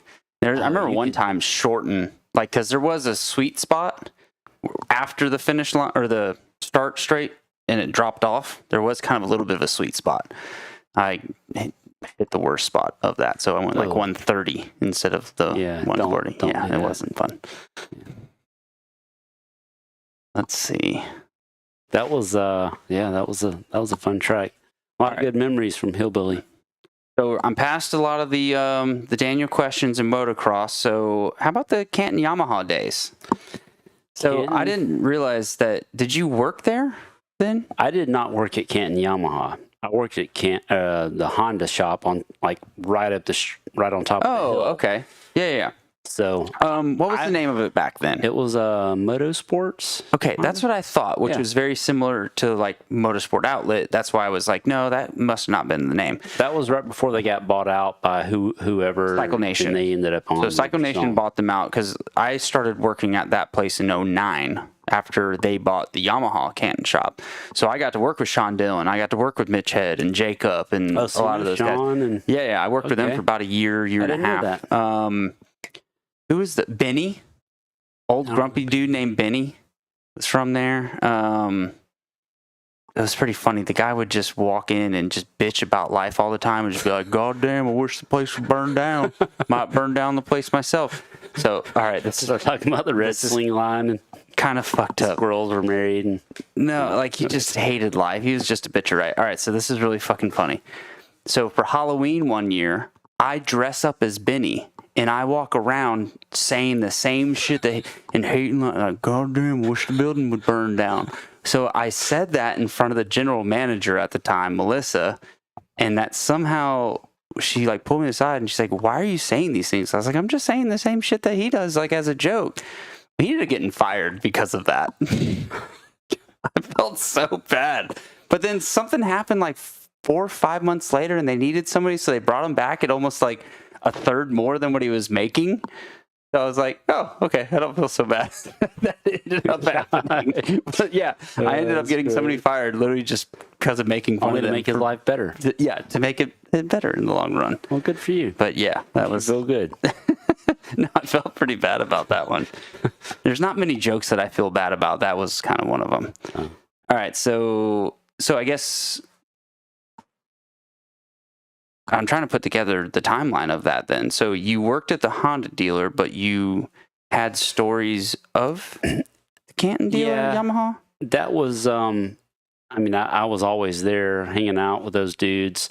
That was back when, Hoffman was there and I was friends with him and Sean and, you may not know KC. Yeah, he was our buddy. And, so I knew all those dudes. So, it was just the Asian kid? Blazing Asian, yeah. Oh, man, yeah. KC, yeah. So he came in, so when it was Cycle Nation, he came in was our, Dude, my last guest, Chris, and I was talking about being adopted, I was getting things mixed up from Casey stories. Oh, that's great. When I was like, what about this? And I was like, okay, I've been getting mixed up with somebody else that was adopted. Yeah, it was with Casey. Yeah, because he's this Asian dude that has the most thick Southern accent. If anybody that's what I told Casey. Dude, I haven't thought about that, to him dude. on the phone, and you're like, man. And then you see him, and you're like, what wait the a minute, fuck? That's not who I was talking to. Dude, I'd love to get back and talk with him again. Like when I left that place, I haven't talked or spoken to him since then. Yeah. But he was a good dude. Yeah, Casey's a good guy. Yeah, Ryan DeLuca brought him in because he was a parts manager that time to I think do like shipping and receiving. We busted the shipping and receiving guy selling shit on eBay. Oh no! And then I think brought him on that. Yeah. Dude, that was another fucking wild shop story. The one dude noticed shit missing during inventory and then somehow had to go use that dude, the shipping and receiving dude's computer, and then saw that part on his eBay that he left up on his computer. So he had to report it to the manager. Don't do that. So they set up this whole sting operation and as soon as he like pulled out of the parking lot, the cops showed up and all this. Yeah, it was like fucking wild. But I'm telling you, the shop stories alone. You were asking about the Honda. Yeah, the Honda. So I'm the sole guy at Honda, but yet all my buddies are down at the bottom of the hill at Honda. So Yamaha. Yamaha. And some guy would come in wanting a new power band or something, and I'd be like, "Oh yeah, you need to go see Mike down at Canton Yamaha. Mike is the power band expert. They keep red ones, yellow ones, green ones, whatever you want, And then I'd wait for my phone, I'd wait for it, an hour later. Bastard. You know what's funny? At one point, we actually started selling these things that were different colored power bands. They were like wristbands you could put on your wrist or whatever. What about the bottle rockets under the bathroom stalls? That's another shop thing, Who doesn't like to break off the stick of a bottle rocket when your buddy goes in to drop one? Light it and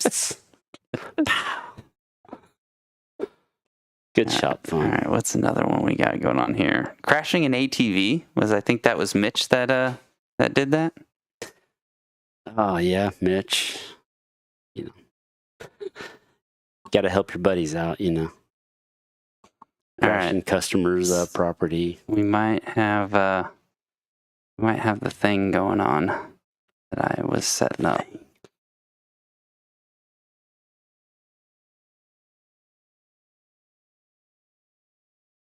It's worth it, people. Just wait.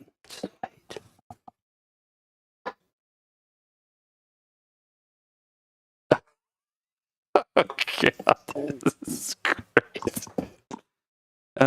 Let's see if he's going to call in.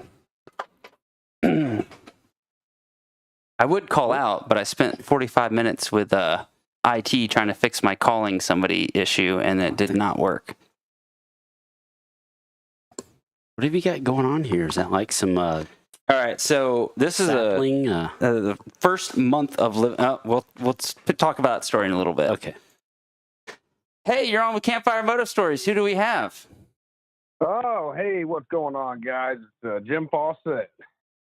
So the first question I asked Greg as the icebreaker on the show was, has he ever taken nude pictures with me?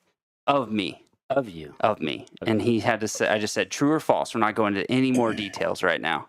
And he said yes. So James Fawcett is a buddy of mine. For the past 3 years, we've done a nudie calendar on people's motorcycles. So James actually started this because, and we're going to go into all the details when James and his brother-in-law RJ come on the show. So I'm not going to go into the whole backstory of it, but I do want to show that these are the pictures that Listen up, that people. Greg This is took good of me on Ryan Villapoto's bike and on Damon Bradshaw's bike right there, right? So what I've been laughing about, and you got your phone on you? Take your phone out. I do. So James, what have you been doing the past few minutes? Oh, no. Oh, no. Because James is your neighbor. Oh, no. Just down the street from me. I'm feeling a little bloated right now. So puppy pictures. Oh, no. But, Dude, I just repacked my silencer. Not anymore. Yeah, all I gotta say is, Greg, your garage is something that I'm working towards. Oh, All right, people, I'm getting these pictures sent to my Please email do. so that I can show you guys. she's Hey, been violated. So I was texting with your wife to set all this up. Oh, no. So She did not take the pictures, by the way. I took a video and screenshotted them. So no, she ran upstairs really fast. oh, come on. That would have been actually more fucked up and funny if you told him that his younger daughter took the pictures. I have only been in the garage. I haven't even gone upstairs. The dog is going crazy. Oh, you got all of them, dude. Not just. So yes, James went over to Oh, Greg's house just dude. now and took all the naked. There is so much DNA in my garage right now. I think somewhere in here, so you can get the live action shot. Oh, Yeah, man. do you have a camera in there? You look released. That's all I'm going to say. Like, you look completely released. Oh, that's just. James, Oh, thank Betty. you so much for doing this because I was really hoping this would come through, and you never failed me, sir. The 650L has some sharp foot pegs. That's all I gotta say. Oh, I'm going to have to pressure wash everything. Thanks, James. Maybe they'll be faster now that you've defied. What's it? Defiled. Defiled. There you go. No, don't worry. Greg knows exactly where I live. And I do. I don't. I expect this to happen to me in the near future. All right, so let's look at these pictures now. All right, here we go, people.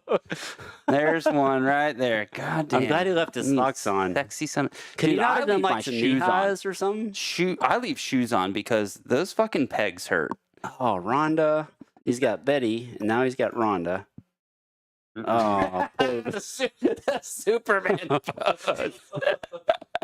That was a little tough. I got a little heat burn on the. Oh. I literally texted him. I said, "You got to get the 690." He was just talking about it on the show. My favorite. It was my favorite. I don't like any of them anymore. Hey, just so you know, your bikes all now have AIDS. Mm. James, I made him spit out his beer a little bit and choke. They all have STDs. I really just get done eating a big old meal at JD's barbecue, so I'm feeling a little puffy right now. Dude, it's so sweaty. Yeah, I appreciate that. Yeah. It's great. I'm so glad this worked out so well. Oh, man. That's good. Well, This goes in the memory bank, I'm going to say. This goes in the 2025 Campfire Moto Stories Memory bank. / Ramrod calendar collaboration calendar. Yeah. Can we start showing that or selling that as part of the show, James? Giving entries away? I did write a thing in all my fine print says for every $1 spent is an entry to the bike. So Yeah, we could raise some money for a charity, a good cause. I'm game for that. What should we talk about the model? What was the model? Oh, This isn't well, James. actually, This yeah. is, This model on this is bike this, is not me. This is Craven Moorhead. Actually, James, you know your name because you're the one that told me. Shaft Sparkson. James, what's your excuse me, what's your stripper name? My stage name is Hugh Janus. There's Hugh Janus right there. Where's another one? This was the best one, which I didn't want to go into all the detail. All right, this was the best one from last year's calendar. James on Cameron Steele's bike at the Colorado 5, or excuse me, Hugh Janus Yes. on the Colorado 500 on Cameron Steele's bike. Some good hairy Dude, crack. One of the best parts of doing the calendar that we've done for a while now is the reveal to people. I have so many fucking hilarious videos of people getting a reveal that we got naked on their bike. Ronnie Mac, RV. What about Brad? Was it? Yeah, Bradshaw. Yeah, no, RV was like, that's He was fucking hilarious. cracking And up, and Bradshaw was like, Bradshaw was wait, like- what the fuck? Would you tell him like, yeah, you might want to up on your herpes meds? Yeah, no, after? it's like your bike has herpes now. So just careful with that. So funny thing with that, I'm on the Great Escape race. Kevin Spitzer, that works for Corporate Yamaha, was on the line next to me for the 125 open race on Saturday. Grant Hoffman comes up and he starts talking with us, and I somehow mentioned about his bike, and he's like, yeah, this is the Damon Bradshaw bike that he was riding all last year. And I pulled Grant over and I go, Ooh. I got naked on that bike. And Grant's dying laughing. And Grant goes, oh, for the calendar? And Kevin's going, wait, what? The calendar? What are you talking about? I was like, no, don't worry about it. I'll show you later. He's like, well, now I'm going to be thinking about it. I was like, well, it'll either make you better for the race or worse. So then I saw him like right after the race and was like, well, did it make you better or worse? He's like, I totally forgot about it. He's like, but I want to know now. I was like, I got to go get ready to race. I'll show you later. So I did end up showing him on Sunday. And he's like, oh, fuck. I'm sorry. I'm going upstairs. What are you gonna do, James? Well, now he's got to rub one out to the pictures that he sent me. He sent me some more pictures. Oh, I was going to let you know. Is he listening to us? Jimmy? No. He's not. So your wife's right here. She stayed upstairs the entire time, I promise. Oh, he's still at your house. Oh, that's my dog. So I'm listening to him. Okay, nice. You want to say hi to your wife? Right. What's going on? Hey. That was awesome. All right. Nice to meet you.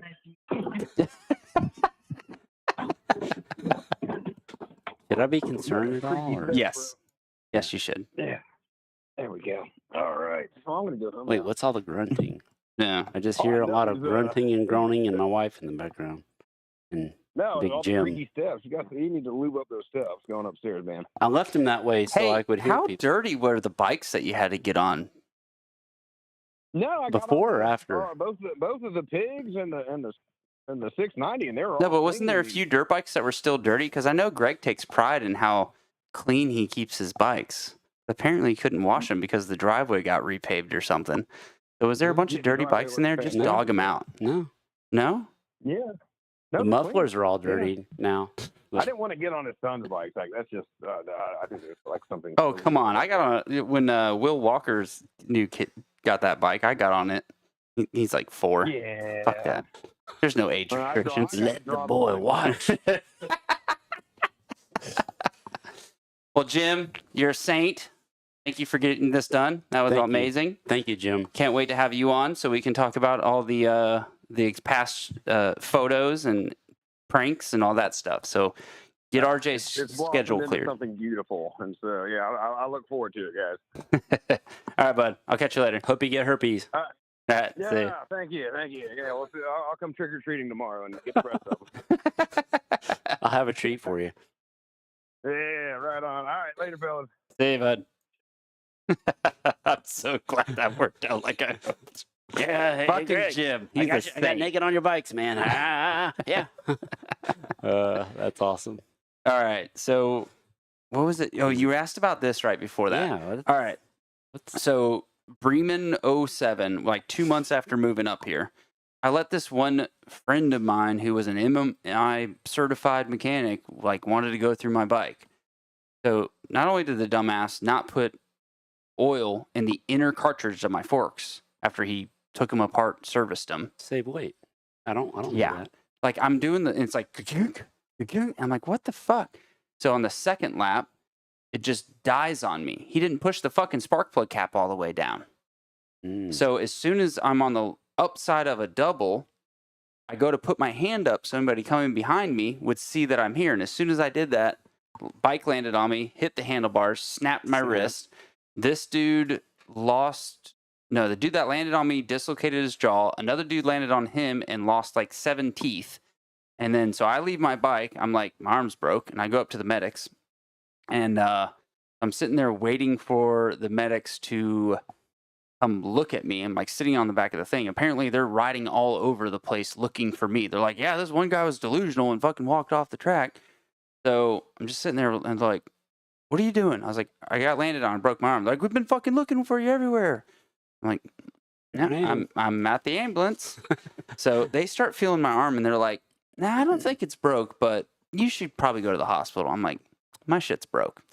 And literally the x-rays, this bone was touching that and this bone was touching, like the ulna was touching the radius kind of thing, like perfect in there. In order to do like the surgery, the doctor's like, it's going to look funny. Like you're going to have this bump there. I'm like, fuck yeah, no, leave the bump. Chick sticks. Chick stick How's that scars. go? Yeah, chick. What's funny is I'm going to tell the story, the full story later, but a different crash at Bremen, which is my favorite track in Georgia, by the way. I fucking love You know Bremen. what? Yeah, that's right up there. Yeah. I can't remember them all. Sorry. Yeah, Bremen's right up there. So it Death saved me from defying. another broken arm. Like that plate has saved me from another broken arm. All right. So we're about an hour and 40 minutes into this thing. Usually I'm into the segments by now, and you're worried we're not going to be talking long enough.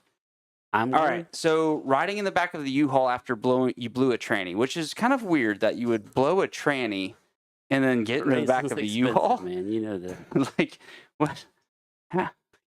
Was it nice? I've forgotten about How big was so it? many of these. Like I said, don't travel with me in a U-Haul or anything. Yeah, that was I think that was a Simra race. I know you guys. I heard you talk about Simra. Yep. Southeastern Actually, Chris- mini road racing. Yeah, Chris actually called me randomly today, and I was talking. I told him that you told me you listened to the last show and talked about the how you had done some. So did you? Yeah. Because he asked me, he's like, "Does he know my name?" And I don't think he ever raced long enough in Simra to that know. was probably. I was like, that was probably the early on stages of the Simra stuff, but yeah, that was a man. I was like, yeah, I got the motorhome and the trailer. You guys, come on, we'll go race Simra South. I think it was South Carolina somewhere, and yeah, the transmission blew something. So we pretty much only had first gear, and so yeah, it was like 10 miles per hour for hours on end, and back roads and U-Hauls, and it was just a bad trip, bad story, not a fun time.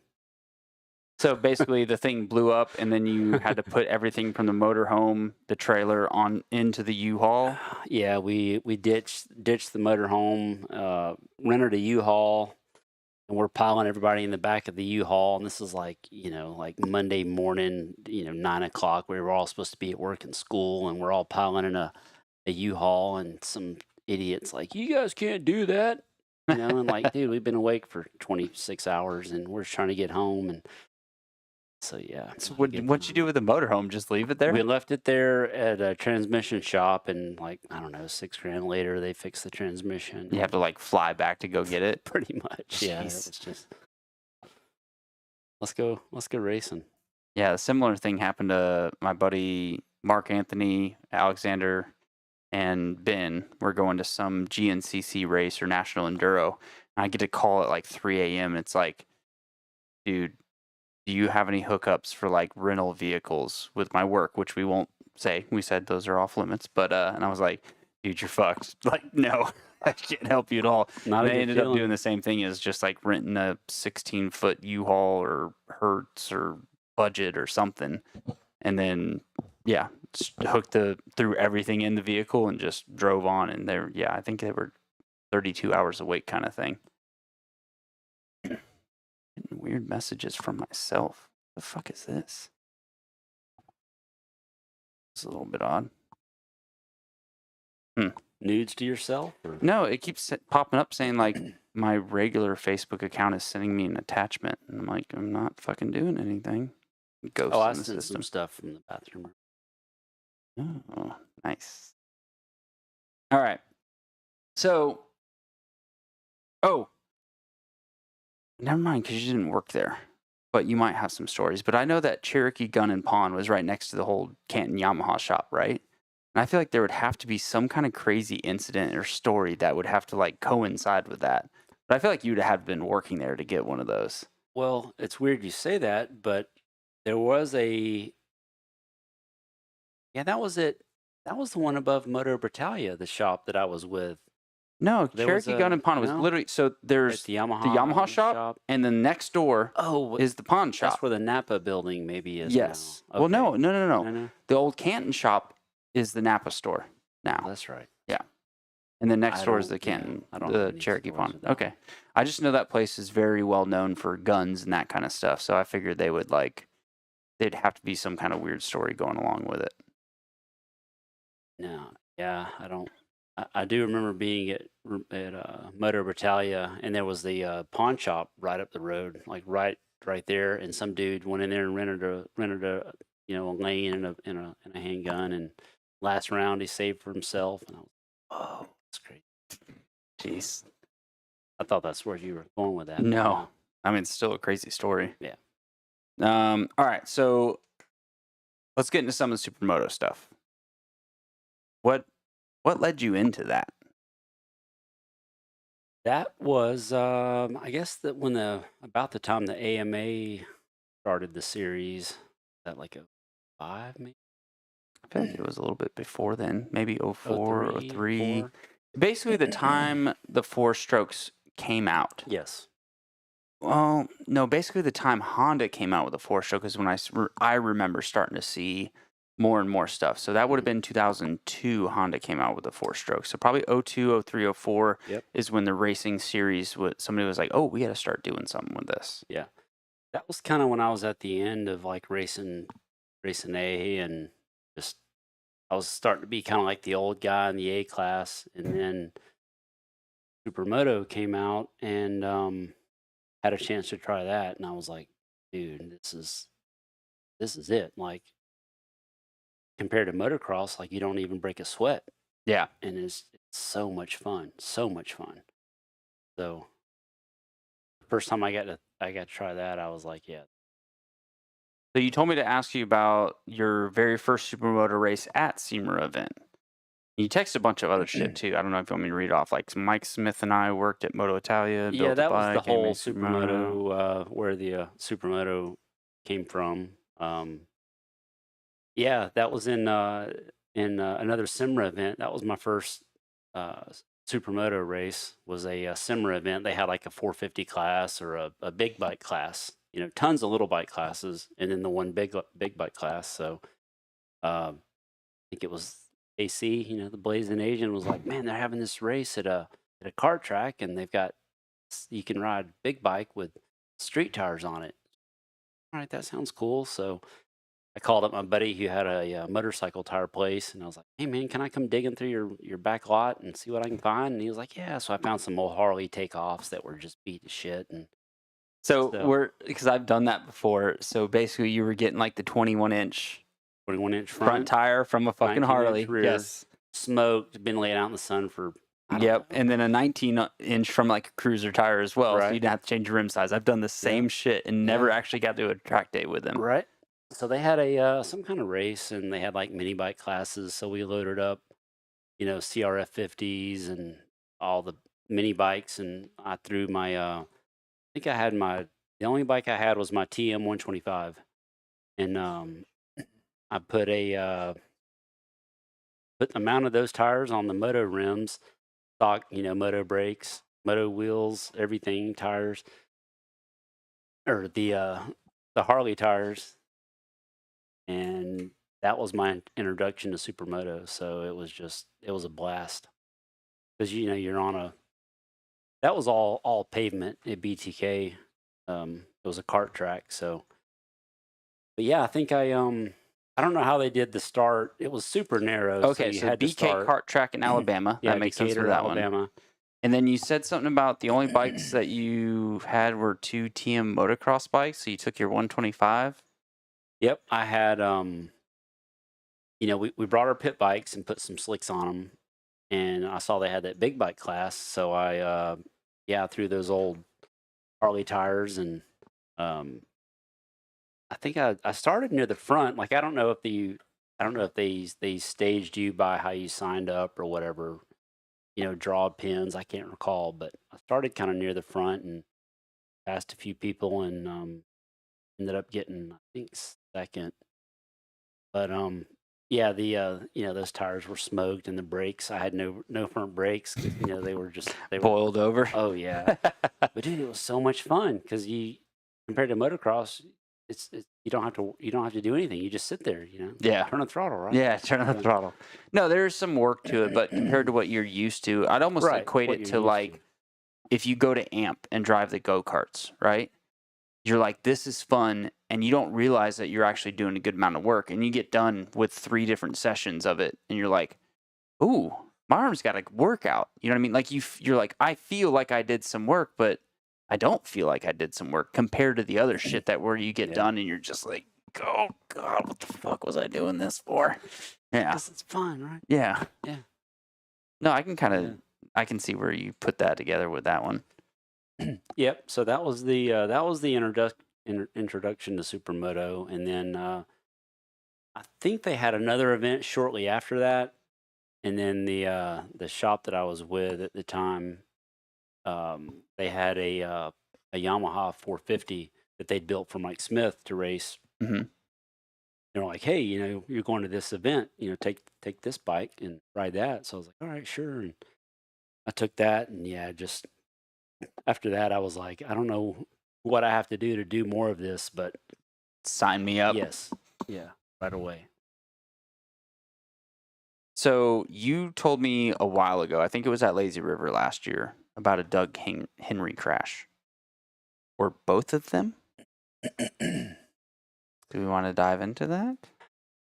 I was there when he broke it for the second time, supermoto, not at Red Bud, the infamous motocross crash. Well, But Butts Creek, sir. wait, sorry, yes, yeah, that was what they called the Daytona round, I think, of the supermoto series, but it was in wherever Cincerillo is from, Florida. Oh, geez. But now, no. That's where the race was. Smyrna, New Smyrna Beach or something. Yep. Yeah, it was. I don't even think it was a race. I think it was still practice. And Henry was there. A lot of the KTM guys from Europe and Husky would come over. Yeah, because I mean, we've talked about in the past, like the people that you've raced in supermoto are like well-known names. Like you've raced with Ping, you've raced with Troy Lee, right? Like you've raced, like name some of the people that you've raced in battle with. And because I'm sure there's moments where you're like, dude, this is cool. I'm racing with these guys. Totally. Yeah, I was like, I had to wear the two hats, you know, like, yeah, I'm just here to race and win. But then the other time, I'm like, oh my God, I have this dude's poster on my, like, yeah, Diamond was like, one of the first races we went to, they pitted me next to Mickey, and Mickey Diamond's on one side and Jurgen Kunzel's on the other, and I was like, oh, shit, like, I don't belong here. Don't be the cool guy. Don't like go over to him and be that dude. Yeah. But anyway, yeah, you were talking about Doug. Yeah, that was just a tough day, like, because I distinctly remember you came onto the banking. It was like a paved oval track, and they had the infield laid out, and you go onto the banking. And I remember coming around, I would hold, you'd hold up your leg over the hay bale to take as much of the inside as you could. And I remember seeing like a little puddle of oil at one point, like, oh, I don't want to hit that, kind of standing the bike up at the last second. And then next lap around, I just see like pieces of hay bale everywhere and some flags. And I look up, and evidently, Doug had hit some oil and just slid up. Because what had happened is they had the hay bales slid like up against the wall instead of having like a barrier a few feet out and another barrier a few feet out to kind of slow you down. They just had them stacked up against the wall. So whenever he hit it, I'm sure he tucked the front, and he and the bike just went straight into the wall. And it was hard to race the rest of the day, because who doesn't like Doug Henry? Yeah. Like the dude, but yeah, that was a tough day. And I'm trying to put together the pieces of it too, because from what I remember, like back in those days, is something happened. He got paralyzed, obviously from maybe that crash, but then he came back and then was paralyzed again. Is that right? So was that the first time or the second time that you were involved with that? How he didn't get seriously messed up from was it Bud's Creek, right? Henry Hill, or is that? Well, yeah, but he wasn't paralyzed from that. He just, wasn't. He just broke his back really bad. That was awful. Like, that's still to this day, that's probably the most awful footage I've ever seen of a crash. I don't like to watch it. Like I raced that track in 23 for the national. I rode the amateur day or whatever. Yeah. And I remember like purposely going up to that thing, like where he left and don't where he landed. Fucking do that. And honestly, I think they built a tunnel jump over where that was in the past. So it's different in a way. It's way peakier. But I still was like, don't fucking whiskey throttle this thing. Mm. Yeah. And of course, anything on camera looks nothing like it is in person. Like, dude, Millville, when I went to Millville and looked up Mount Martin, dude, I was like, what the fuck? Like, I swear I said that out loud. I walked down and Joe's like, oh, Mount Martin. I look up and I was just like, what the fuck? Is dude, this like a hill climb? Dude, it or is looks this like part the of track? stairway to heaven. Like, it's unreal. Yeah. Dude, he and I, we were like, we got to go make the trek up the hill. And like, we're halfway up, just gassed, just like, dude, this is fucked up to say. I swear to God. There was a woman that looked like she should have been on one of those like A&E shows about like my 500-pound life. Like I'm gassing and I'm just like, and then she's walking down the stairs, not having that many problems. But she walked up them, and I'm like, I need to get my shit together. yeah, I can make this. I can make this, because there's no other way to get up there than walking. Yeah. Like, they don't take like the ambulances. They won't run that on amateur days because they can't get ambulances up there if somebody gets hurt. But dude, gnarly how big of a hill decline that is. So yeah, to think about where he went, where he landed, pretty bad. That's just such a long time to think about how much this hurt. Well, yeah, because he was in the air probably 4.5 seconds, which 12 seems seconds. like 4 minutes at that point when you fucked up. God, Yeah. I mean, I can think of how many jumps where I've overjumped and been like, This is so bad. oh, there's the landing, and it still seems like another 3 minutes before you Yeah. land, kind of thing. Yeah. And Time does slow down, people. All right. So Doug Henry Clash. So I wanted to know, like, what was some of the cool supermoto races or events you got to attend? Because I've heard about, like, there was the Queen's Mary. Obviously, you've done some stuff in Vegas. Like, Yeah. what's some of the really cool events that you got to do? they did some cool races. One of my favorites was probably State Line. The State Line Supermoto Challenge, to be correct. I think it was like every spring. It was like I guess it was probably like the like the warm everybody up for the AMA series that started off in the spring or something. But first time we went there in Vegas, and it wasn't even an AMA sanctioned race, but they held it in the parking lot of the Buffalo Bills Casino, a big resort with a roller coaster. It was super cool, but I just couldn't believe how many people were there. Like, it was like being in an amateur motocross national, but it was all supermoto. It's like blown away. A lot of fun memories of that place. So, but that was the first place where they put me in the pro pits with all those guys trying to play it cool. That kind of segues in it because you did say, like, racing the starting Supermoto Challenge pitting with legends. So is that the other two guys that you were kind of talking about, or is there other times too where you've just been in the pits like, oh fuck? Yeah, because I'm just this local Georgia guy that was pretty decent on a motocross bike, and then I got into supermoto, and then I guess I was pretty decent at it. So they was like, well, if you're good, you go out here. So I went out there, and they put me in the pits, and yeah, it's like literally, we're sitting there. Kerry Hart and his guys, they were right across.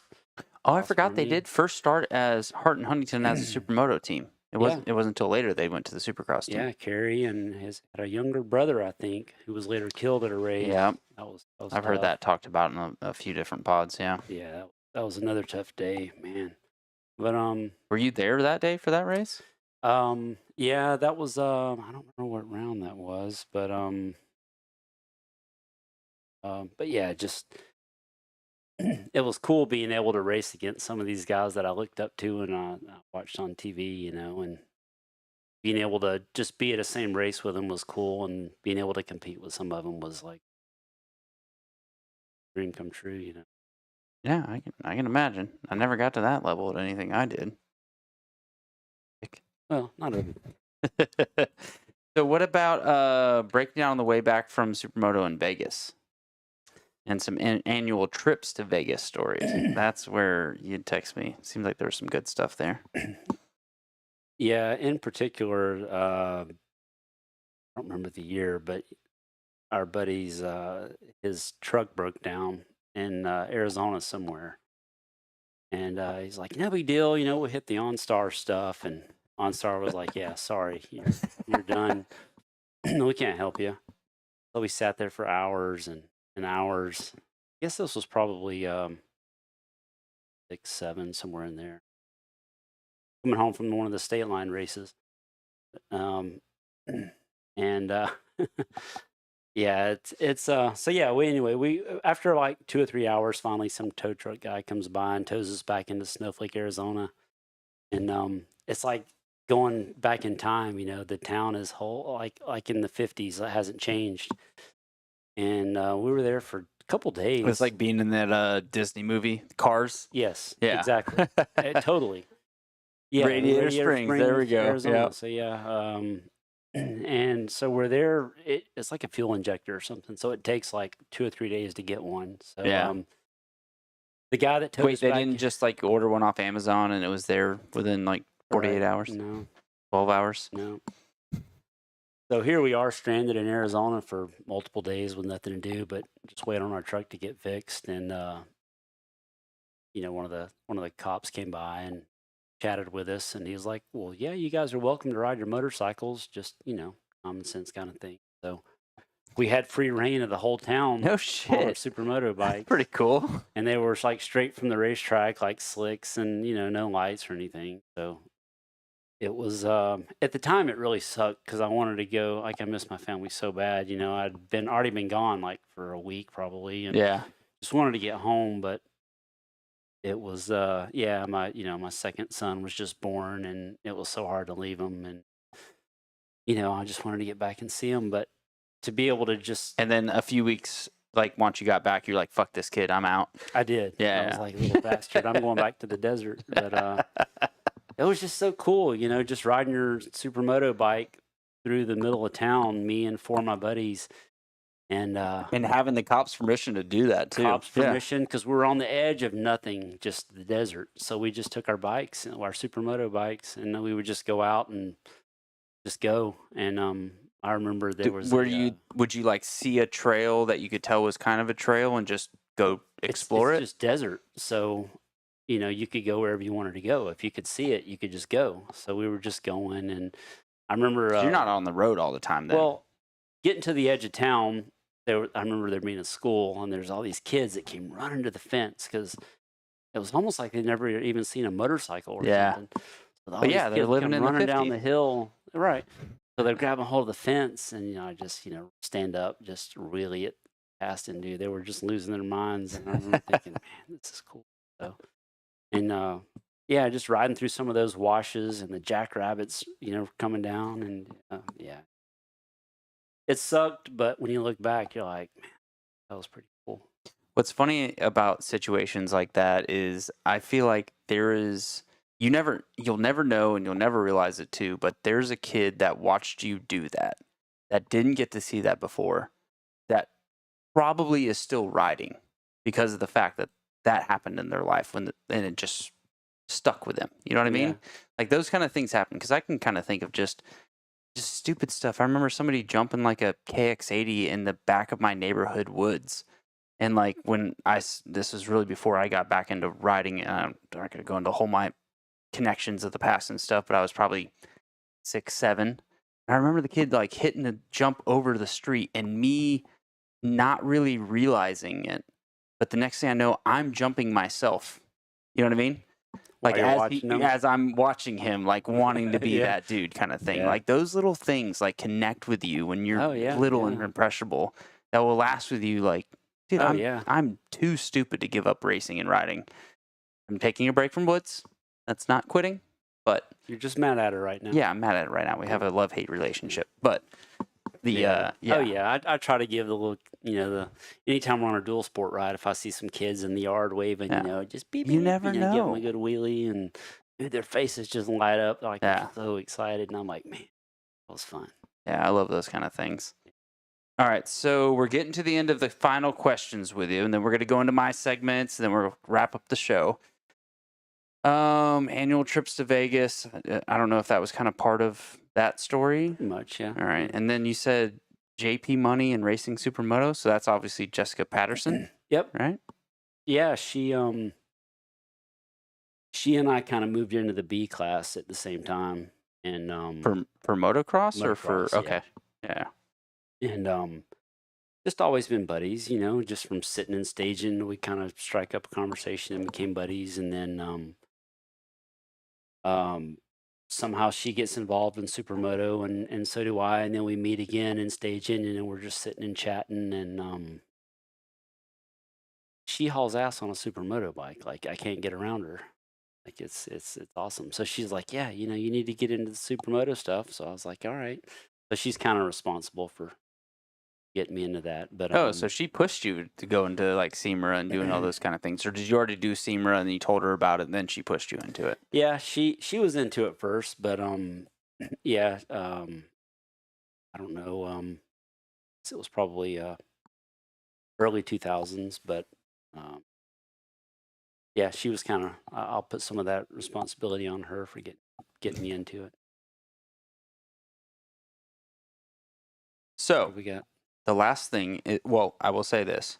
Kaysen, do you have anything that like you should ask him about this, or do you have anything that you want to hit on before we kind of wrap up your guys' stuff? All right.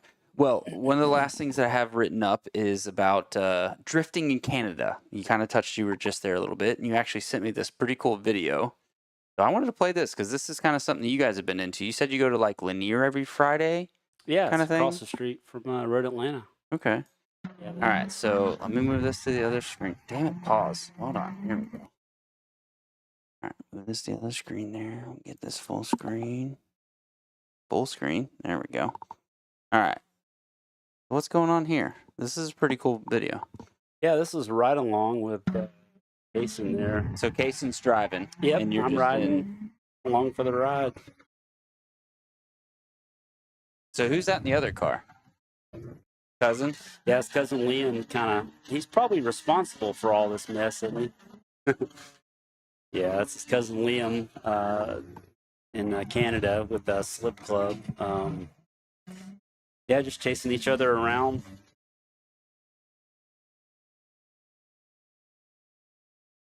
Super fun. All right, so that's the end of that one.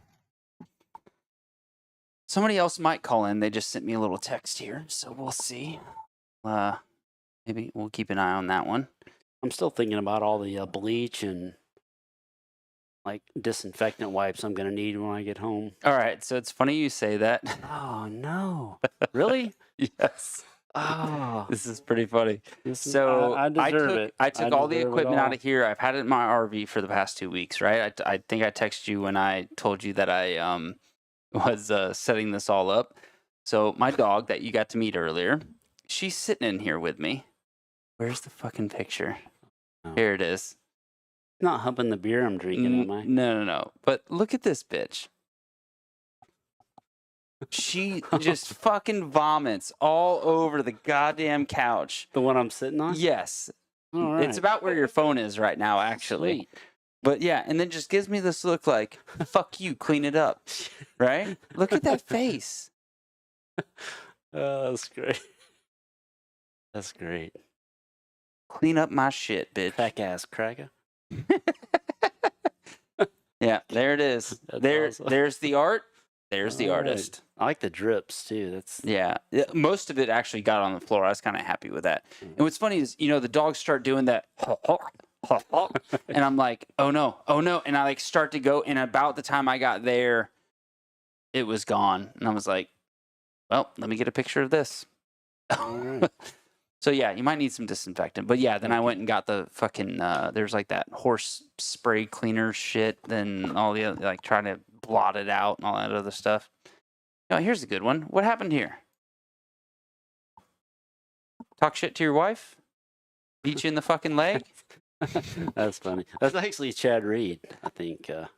Is it really? Yeah, that was Chad when he was at it. Yeah, I got this from your Facebook. Why do you have pictures of Chad Reed on your fucking Facebook? You Hey, creep? I don't have to give you, Come on. Let's see. Any other?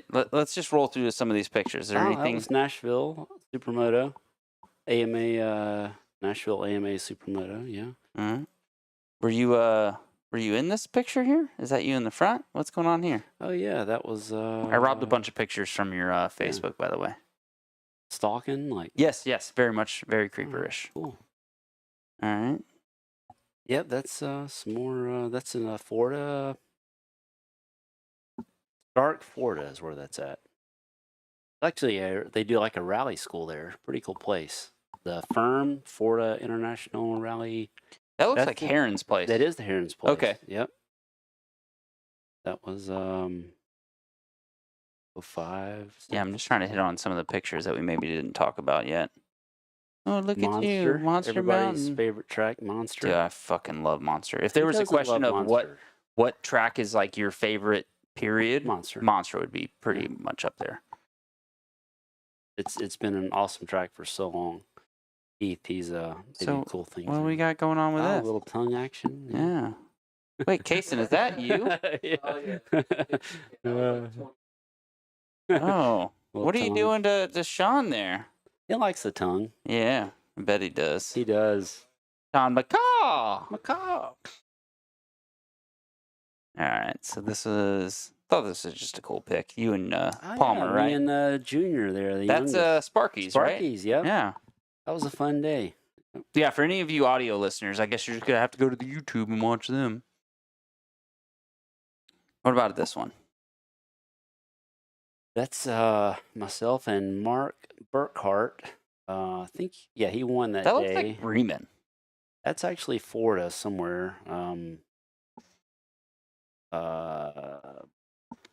I think it was like Bike Week was they had some kind of race to bring in the guys that were down for Bike Week. So some of the factory KTM guys were there and factory Yamaha. I think Henry was there that weekend. I think Burkhart won. Maybe Henry got second. I think I So got this third. is supermoto then. I couldn't tell Yeah. because of the tires. Yeah, the handguards kind of give it away, and the leathers that Burkhart's wearing, I guess. But yeah, I you see remember it Mark Burkhart? He was like Ohio. I know the name, but I Arena don't Cross remember him champ, too I well. think. Yeah, he's a super fast guy. All right, so we're going to get through some of our segments now. So we'll go with some of our tech tips. So Now it's time for some awesome tech tips. Transform your comfort with Innovative Mechanical LLC, specializing in HVAC service for residential and commercial properties. They provide expert installation, maintenance, and repair. They're certified technicians, top-notch service, whether it's conditioning, heating systems, indoor air quality solutions.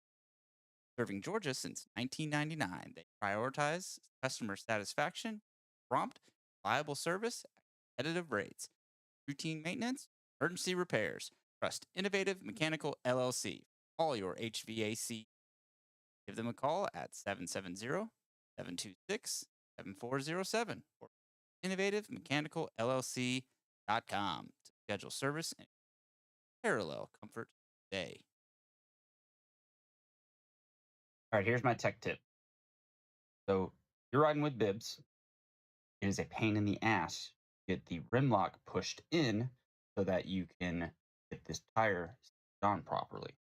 So took this, took a long nut, a long bolt, any thread, it's about 5-6 inches long.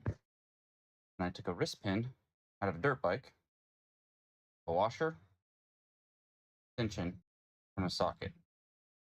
Pressed them into there so that it would stay, won't fall out.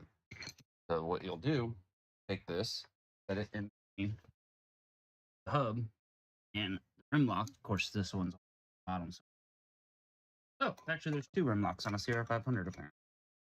Weird. So, essentially lock it into the hub where it is. Obviously, it's not adjusted to the right height. Then you can start pushing that thing back.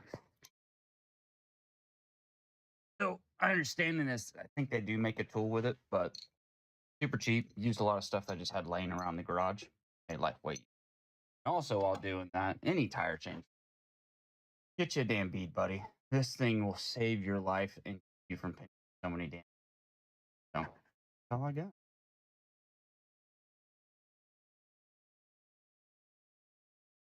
all right, now we're on to the next segment. So one of the things that I always focus on is a stolen bike. So I'm actually, damn it, I went to the wrong message. So I wanted to actually go to that person's message. There we go. Jeremy Stalling, because this thing freaking sucks of how this all happened. Is there a way to move that to the next thing?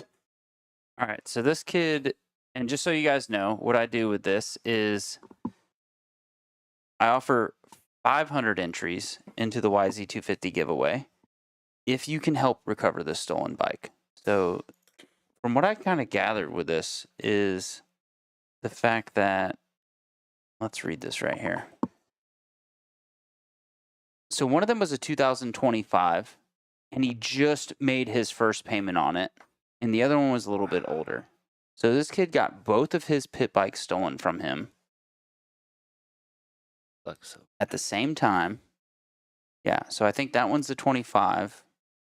No, well, this one here is the 25, and that one's a little bit older one. So take a good look at these bikes, because it sucks to get your shit stolen. So I've been there. It's happened to me several times in my life. But I will say this. Several? Yeah, several times. Let me guess. You let homeboy test ride your... No, and honestly, that's usually what happens with a stolen bike. I don't understand that. I will never understand that. Sure, take it around the block. But every single time that happens with somebody, they're like, I had a weird feeling. Maybe you should act on that weird feeling. not worry about offending somebody, because that's really what happens. It's like, I don't want to accept this dude and make him think that I think he's going to steal my shit and not tell him no. And your shit gets stolen. So that's what happens. They're counting on people's good nature. So yeah. What did I say the name was? Jeremy Stalling. Go back. Damn it. Why does it do this bullshit? I don't know how to work it on a desktop. Okay. Yes. Jeremy Stalling helped them get their shit back. There's all this stuff. There's all the info. Make it happen, people. They'll give you 500 entries into the YZ250 giveaway. All right. Let's go on to the next segment here. Videos submitted. Okay. I actually have some really good videos that were sent to me this week and things that I witnessed happen. So you weren't at the Great Escape PG race. Or 13? Ish. The dog throw up. Which one's this? Okay. This is fucking amazing. So this was at I believe at the GNCC last weekend. From where? Ugh. Oh my god. Yeah. Dude, that could have So been I reached out bad. to Tanya about this. Holy. Dude, I wanted to look, you can hear She's about 1 second away from Wait. autism. Look. You can hear the wheel. That's what I wanted to hear. Oh boy. Oh boy. But dude, look how close. Yeah, she was super close to being decapitated. So the main thing I wanted to kind of present with this whole video is the fact that I don't know if this chick's been to a race before. I don't know if it's their first Clearly time. not. But if you bring somebody to an event like this, you need to be You're like, hey, responsible for them. yeah, hey, you don't do these certain things. Like there's Right. certain stuff. It's almost like taking somebody to the track for the first time and you're like, hey, what's something you tell all those people? If somebody is coming to pass you, don't move. If you hear somebody coming They'll go up, around you. they will get around you. Don't fucking move because, oh, they're coming, right? I've ran over so many people doing that bullshit. All right, Because so you were that the faster guy or the slower guy? fuck you. No, honest, like kidding aside, it was on the shitty side of being. You know what's some bullshit? I've been the landed on, and I've been on the landee, Yeah. and both times I got the worst end of the shit. Right? Like I got this on one time, and I remember at Reddick one time landing on somebody, and it was like I missed them perfectly, but the front wheel hit the handlebar, the rear wheel hit the fender, and I went like as hard as you could go, like a slingshot all the way to the head, Oh, right? Yeah. Right to the head. And then that person was like, I guess doing this and was fine. But yeah, it's like, how the fuck do I get the worst end of that shit on both If situations? anybody's going to land on me, just putting this out there, like, I would appreciate a little panic rev, like pre-land, like, hey, I'm up here, you're about to get landed on. It doesn't But always don't work. hold it on when you land on me. Oh yeah, chop it. Chop it. Yeah. And I That's don't want fair. the wheel spin, too. All right, so this was at the Great Escape race, and I literally watched this in person. And I think it was Michael Adams, which is part of the Atlanta. I saw that. Dude, I watched this in person and was like, oh! This does not have C-Class written all over it. So that's Daniel Sullivan there. That's so awesome. Dude, but... And what's crazy is you're like, what did he get knocked out for? Because at first you're thinking it's just Daniel hitting him, but watch. It's like Daniel two guys wheeling over. into that guy. Bam. It's that guy. So that guy right Five there, guys down. that guy is the one that actually hits him right in the head. Watch it one more time.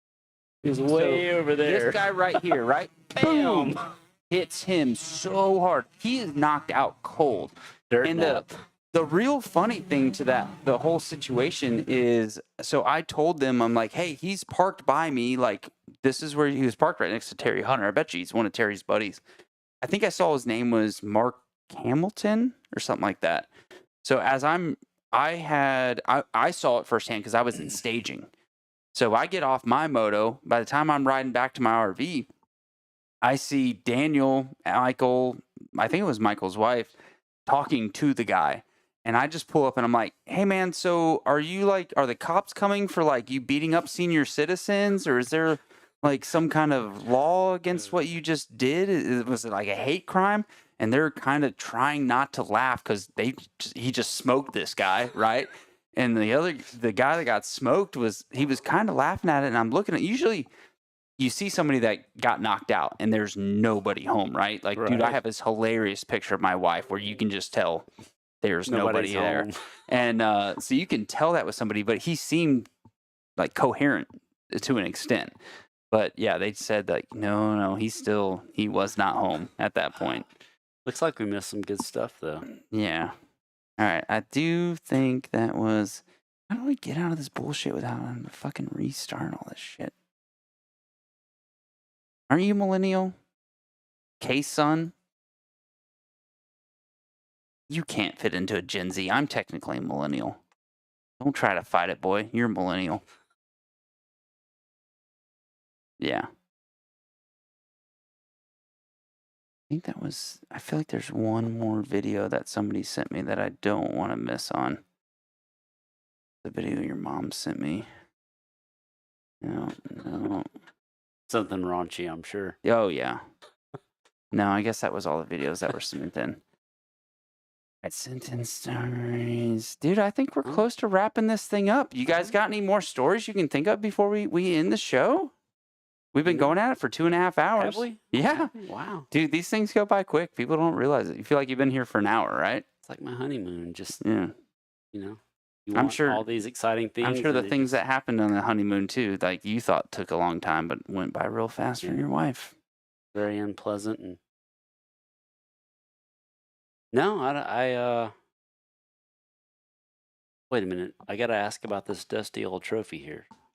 Second place, first loser. Mm-hmm. What's that from? So that was from the first year that I lived in Georgia. And what's kind of funny about that one is the final race was at, and this is for the big series, Best in Georgia, Best in right? Georgia. So the final race was at Pecan Valley in McRae, Georgia. Yeah. That was another really fun Home track. of Georgia's own Matt Walker. Oh, is McRae, it? right? McRae? I didn't realize that Matt Walker was from there. I think so. So, Anyway, carry on. but it was a really cool track and stuff. So Sun Valley, yep. I don't keep track of points at all. Like, I don't give a shit. It is what it is. It's not going to make me race better or worse. If anything, I feel like in a lot of times it'll make people race worse because they have stress, like, oh, I got to finish this place. So I don't remember the dude's name, but Moto 1, he won, and I got second. And the second moto, or however it worked, I just needed to finish in front of him. So I remember I did everything to get the overall for the day, right? So I battle. I'm holding him off and like pulling away in sections. He's reeling me in other sections. It was, honestly, I don't care how I finish in a lot of races. I want to have a good battle with somebody. Like that Lazy River race that we did last year sucked because there was this giant group of people way out in front of me, and there was this giant group of people way behind me. you. And I'm in the middle, like, like Slow fucking down. riding by myself, right? Well, that's what I did with RV. I got to, beat RV Well, across he the finish wanted line. a challenge. Yeah. He told me. He didn't want no smoke. He did tell me he was a little concerned. Yeah. Okay, sure. I was like, "You got So I ended up getting him for the overall. So I'm crossing the finish line like, yeah, dude, fucking got the overall today. I was like, high-fived him, and I could see through his goggles. He's kind of looking at me like, are you fucking stupid? So I think the second moto, somebody else was in front, but they had a shitty first moto, and I knew that. So I was like, whatever. But apparently, I needed to beat that guy to get the overall championship and didn't. So he's looking at me like, you're stupid. You just fucking lost the series. And I got the series. So I don't care that I got second behind you this weekend. Yeah. So you lost the battle, but you won the war or something like that? no. I won the Won the battle battle, and lost the war. There you go. Yes. So yeah, I thought that was kind of funny. But it was one of the taller trophies that I have out of all the trophies in the attic. So I just threw that one in here with it. Yeah. Funny story about trophies, right? And this is what I want the show to be. You talk about something that fucking reminds you of something, right? I remember the first. So I raced a little bit when I was 3. Then my dad broke his leg and arm. We didn't race for a while. We trail rode, went to Croom, did all this shit in Florida. Powerline riders. Yeah, powerline rider. Well, kind of. We didn't have too much powerline riding in Florida. was more like sister riding kind of. Well, no, that was more Georgia when I came up here. Anyway, Alabama. Yeah, I don't know. It's all a blur of the South.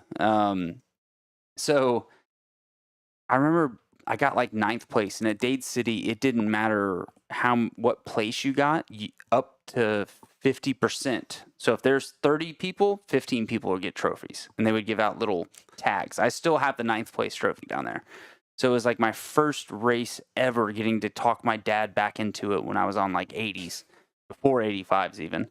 And I'm in line, and the dude in front of me is asked, and I think he got like 2nd in the class, right? It's probably like 80 beginner class. And she's like, do you want an award or a t-shirt? And he's like, I got enough awards. I'll get a t-shirt. And I was like, what the fuck are you thinking? I will never not take an award that I won, right?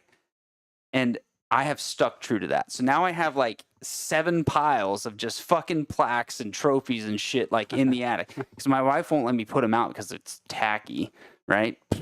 What does she know about decorating? Right? Look at that. I decorated this. This looks okay. But yeah, like ever since then, I'm never not accepting awards. So even to this day, I don't care if it's, well, I do care if I have to wait for hours, but I will ask Terry Hunter to get my award from me, right? Yeah. So yeah, like I will never not accept an award. I don't care how terrible it is. Right. Even if it's 2nd place. Yeah, 2nd place. I think I have 20th place plaques. I don't care. I'm taking them. All right. Are we going to wrap this thing up? Are we? Yeah. You got any other things, Dad? I just want to give a very special shout out to James Fawcett again for sneaking into your house. Defiling my sweet little girls at home. And, no. Yeah. All right. Well, we're going to wrap the show. I'm going to give you one of my stories that my kid gave me right before bedtime last night. This is great. And then we're going to play the outro, and I will see you back in 2 weeks. And I just want to give another reminder. Send in some stories, send in some videos. It'll earn you entries into the YC250. Awesome. So, thanks for having me, sir. No, thanks for coming in. Yeah. Can't wait for the... Dude, I'm going to get you and Sean in because Sean's going to be fucking amazing. Sean McCall! Peace. See ya. So right now you're going to tell me a Minecraft motorcycle story? Yeah. Let me hear that Minecraft motorcycle story. Once upon a time, me and fruit blocks right here. Okay. We went on a street bike and we found a fox and he came along. We found a pig. He came along. And then Where were you guys riding through? No, you're on a street bike. we were riding through the woods on a street bike. Oh, like a nice mountain road? Oh yeah. What'd you do when you got to the nice mountain road? We did everything. We did everything that is property, and we did a wheelie on the mountain. A wheelie on the mountain? Yeah, we Did you crash? No. In the top, we did this, and then like the bike went like this is the top, and then the bike went like, and then did a wheelie and this, and kept going. Nice. Hey, so this weekend we went to Durhamtown, right? Right? Yeah. So got to finally ride your P-Dub, right? Yeah.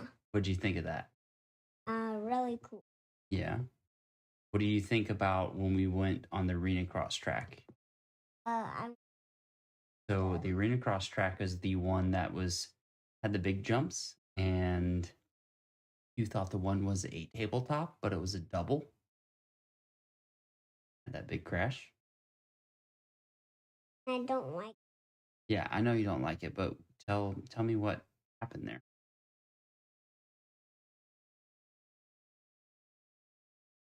I was crying. Well, tell me what happened. What you were thinking, like. I thought it was a tabletop because I saw the side of the other jumping, Oh, okay. and I went fast, and I got it. Went from here all the way. Yeah, you did. From 5 feet to all the way there. Yeah. About a 20-foot jump, and you went about 5 feet, and then you crashed pretty hard. When you were in the air, were you like, wee, and then you hit the ground, and you went, oh no? Or the whole time when you went in the air, you were like, oh no? And the whole time when I went,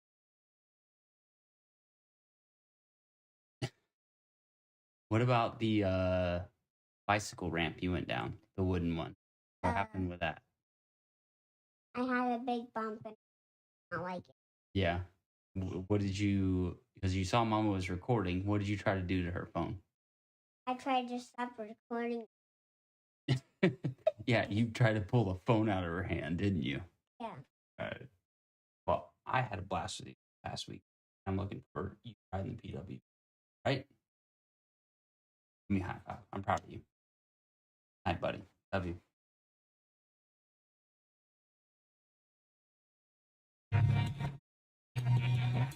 You wanna talk about a lead? I got shot in the darkness. Cups and rolling dice.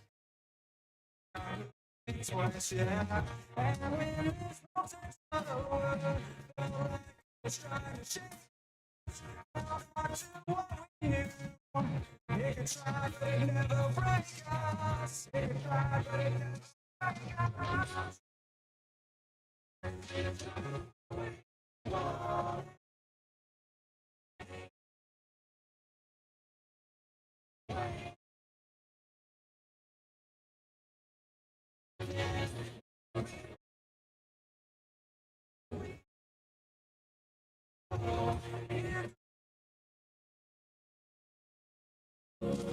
It's coming up, like we can't function on this level.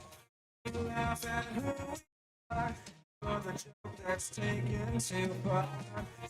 It's come crashing over, we won't let it take us